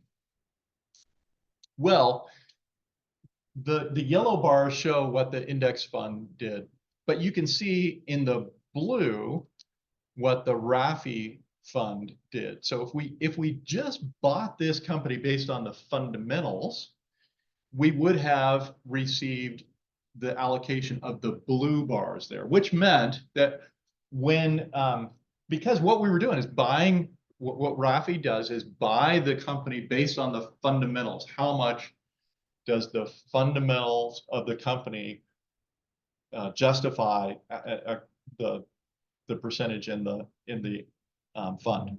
And so you can see that in 1999, when it was expensive, it did have some, but then as it went, as the company actually grew in earnings, it went ahead and added more and more.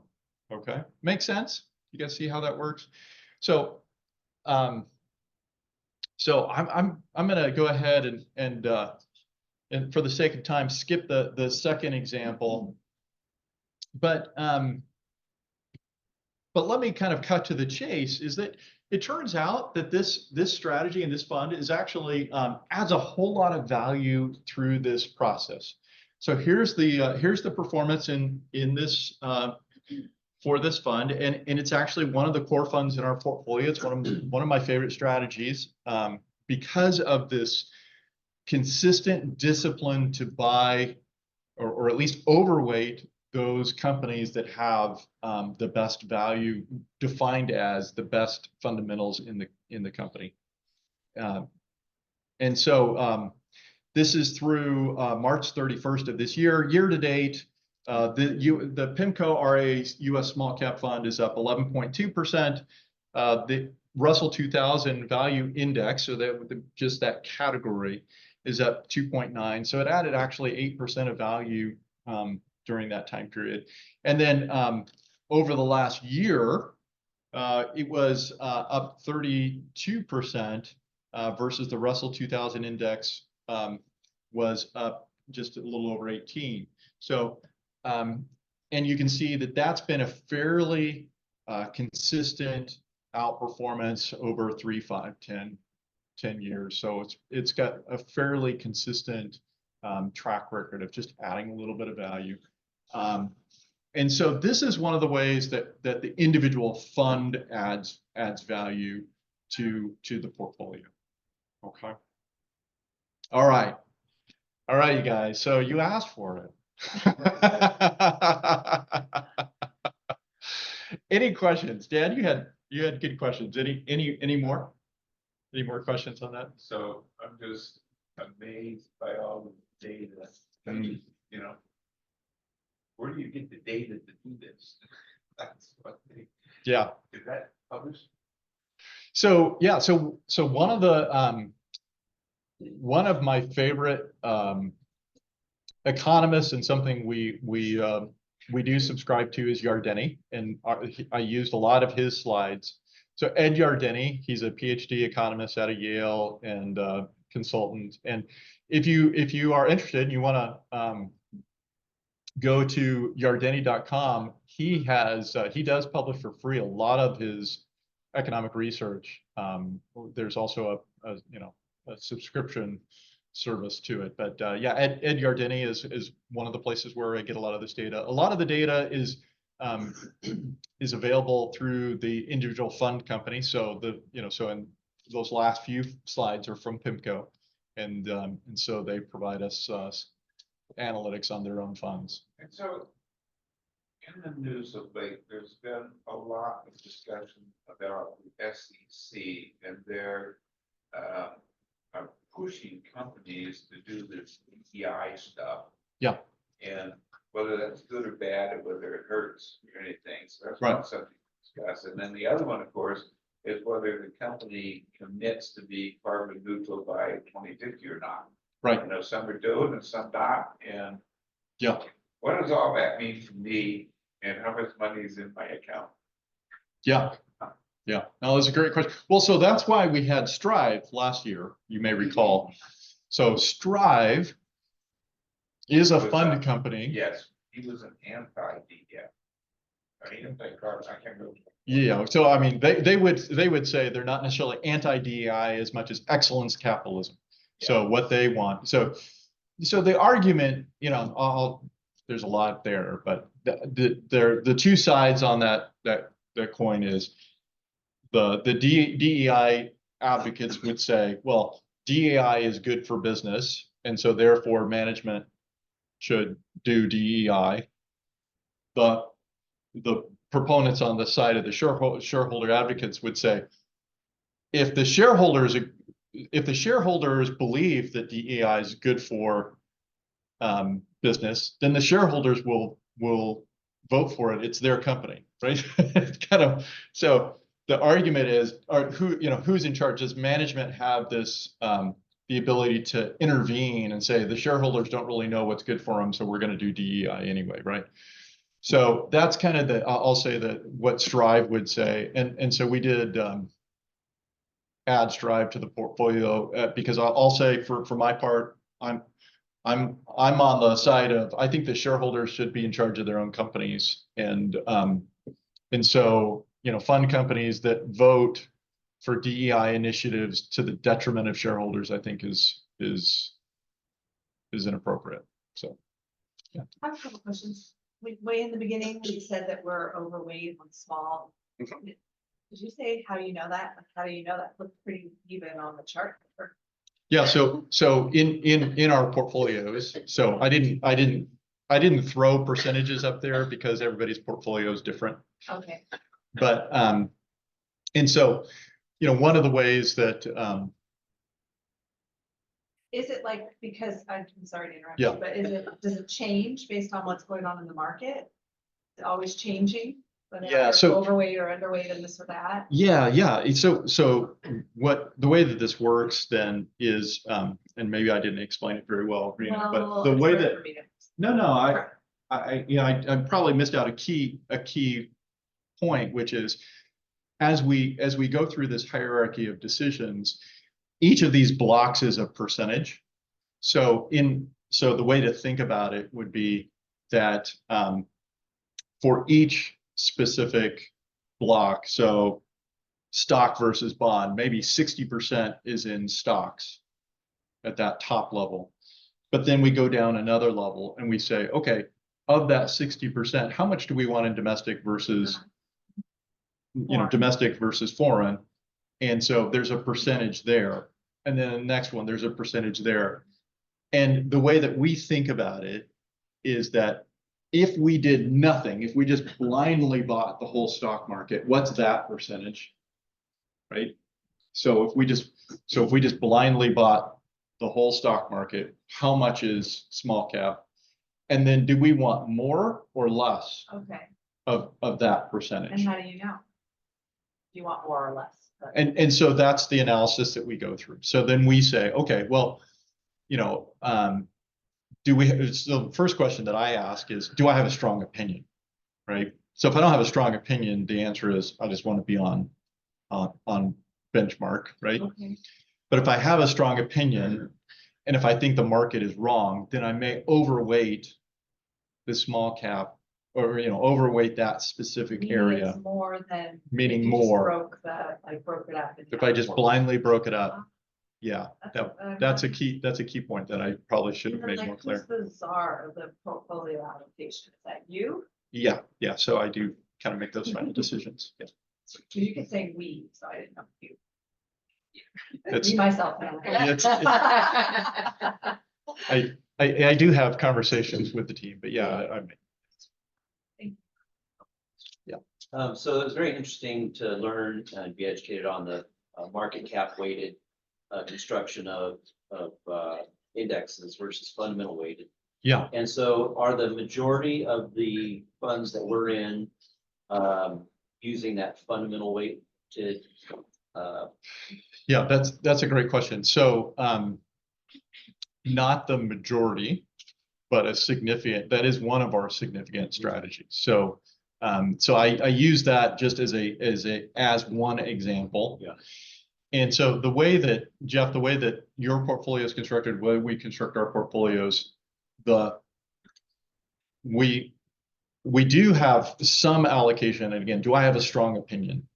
Is the question I ask myself. And so if I don't have a strong opinion on a specific area, then we would simply go lowest cost and buy the index. So some of the funds that you'll see are just straight index funds and would have that error built into them. But also we want to be a little bit careful about just going too far into one specific strategy, right? So we want to have some just anchoring to the index there. But to answer your question, the PIMCO RAE, this value fund, we do have that in the international, in the emerging, and in small cap right now. All three use that strategy. the RAEs are all fundamentally weighted? Correct. Yeah, that's just the name of it. It stands for research affiliates, but they call them RAE. And when you look at your statements, it'll say PIMCO RAE. And then how often do you make adjustments or rebalance portfolios? Yeah, that's a great question. What I like to say is if we're right, we don't make changes. So we're looking at that. I'm looking at that consistently, constantly. So Yardeni has daily reports. So I participate. So I receive a daily report from Yardeni. It's one of our key research sources. I've talked about this in the past where, our philosophy is that, the longer I've been in this business, the more I want to read less, but of sources that I very much respect. And so we do receive daily reports from Yardeni, and I do respect him and weigh his input significantly. And so we're looking for those inflection points. So when those come, historically it's been 2 to 4 portfolio changes a year typically is what we've seen. The most recent, you should have seen in your portfolios in March, we did see, you know, we did just do a rebalance. So we took some of our gains and traded out. That wasn't strategic change as much as just rebalancing and taking some of our gains at what we saw as things were getting a little bit too frothy. So we wanted to take some more gains in that environment. And I'm assuming that you work with some kind of program that you're able to quickly look at, you know, if we're target, you know, 70-30 equities to bonds, and now we're overweighted on equities. I mean, is there like an alert or something? You say, okay, now it's time to rebalance. Yeah, so we do have software. That's part of what Walter does, is he runs our trading platform. And so we do have a really sophisticated trading platform that allows us to establish models and then track the deviation from the models. And we can do that on an individual position level, or in an aggregate. So we look at, you know, kind of the Similar to that. total deviation. Yeah, so it would be that. And then when we make that change, so let's say we decide that we'd like to be, you know, 40% in foreign instead of 20% in foreign, say, then we have the ability to simply change the model to that amount, and we can rebalance to that new model very quickly. So that's how we actually do it. Yeah. Other questions? Yeah, Steve. This morning earlier, you were saying that the our inflation rate was one of the key drivers of the stock market. Yes. I think that was sort of accurate. Yes. I guess the question that I was thinking about here is there an inflation stable investment, or is there an inflation indexed investment? So yes, yeah, there are a few that are inflation indexed. So the TIPS, so Treasury inflation protected securities, is inflation protected.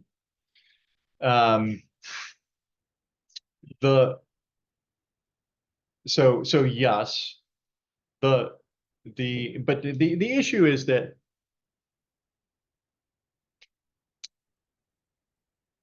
we're in a little bit of a conundrum, right? I'll say. So we could simply just put our money in TIPS. TIPS are very safe, but also don't pay very much, typically. And so that would be kind of our super safe. If we thought there was going to be a recession, you know, if inflation was going out of control and we wanted to just put our money in super safe investments, we might want to do TIPS. Right? The other TIPS is there is an exchange traded fund by that name, but there are many funds that buy Treasury and inflation protected securities. So the other one that I'm a big fan of right now is actually short-term U.S. Treasuries. So short-term U.S. Treasuries are paying 5.25 right now, and that's just very, very short term. So if so you're getting 5% and they just renew every 3 months, and that is actually what we have in the portfolio under the ticker is BIL. And that is in the portfolio. Thank you. Yeah, other questions? All right, you guys. All right, well, I'm here. If you guys have any other questions, please feel free to come up to me afterwards. Happy to answer anything. And I hope that was helpful. And I really am glad that you guys came. Please, you know, we've got box lunches for you guys to take, just in case we haven't fed you enough.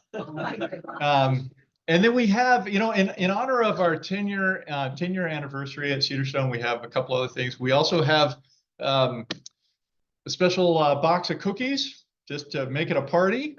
And then we have a parting gift. We have some backpacks and hats for you guys. I hope you guys take one. Outside there are 2 books, and I didn't grab one to show, but there's 2 books that we do recommend. The first one is Halftime by Bob Buford, and it is a book that goes into more depth into Carole's presentation about looking at the second half of your life in a little bit different way. And then the second is an investing book. It is a classic Macaliel, I believe is the way that's pronounced, is a random walk down Wall Street. Just talks about how difficult it is to predict the stock market and some of the challenges in investing. As I said, that kind of this concept that it's not just about predicting where the economy will go, but it's also predicting what investors are thinking and how that really makes the stock market very difficult to predict. Okay, so One more question. Yeah. In your decision making, Yeah. how much of it do you are you trying to time the market? Hmm. Like say, okay, things are really overheated right now. We're going to switch this target model from 70-30 to 50-50 or 40-60. Yeah, that's a hard question. So the purist, right, would say that anytime you change your portfolio, that's market timing.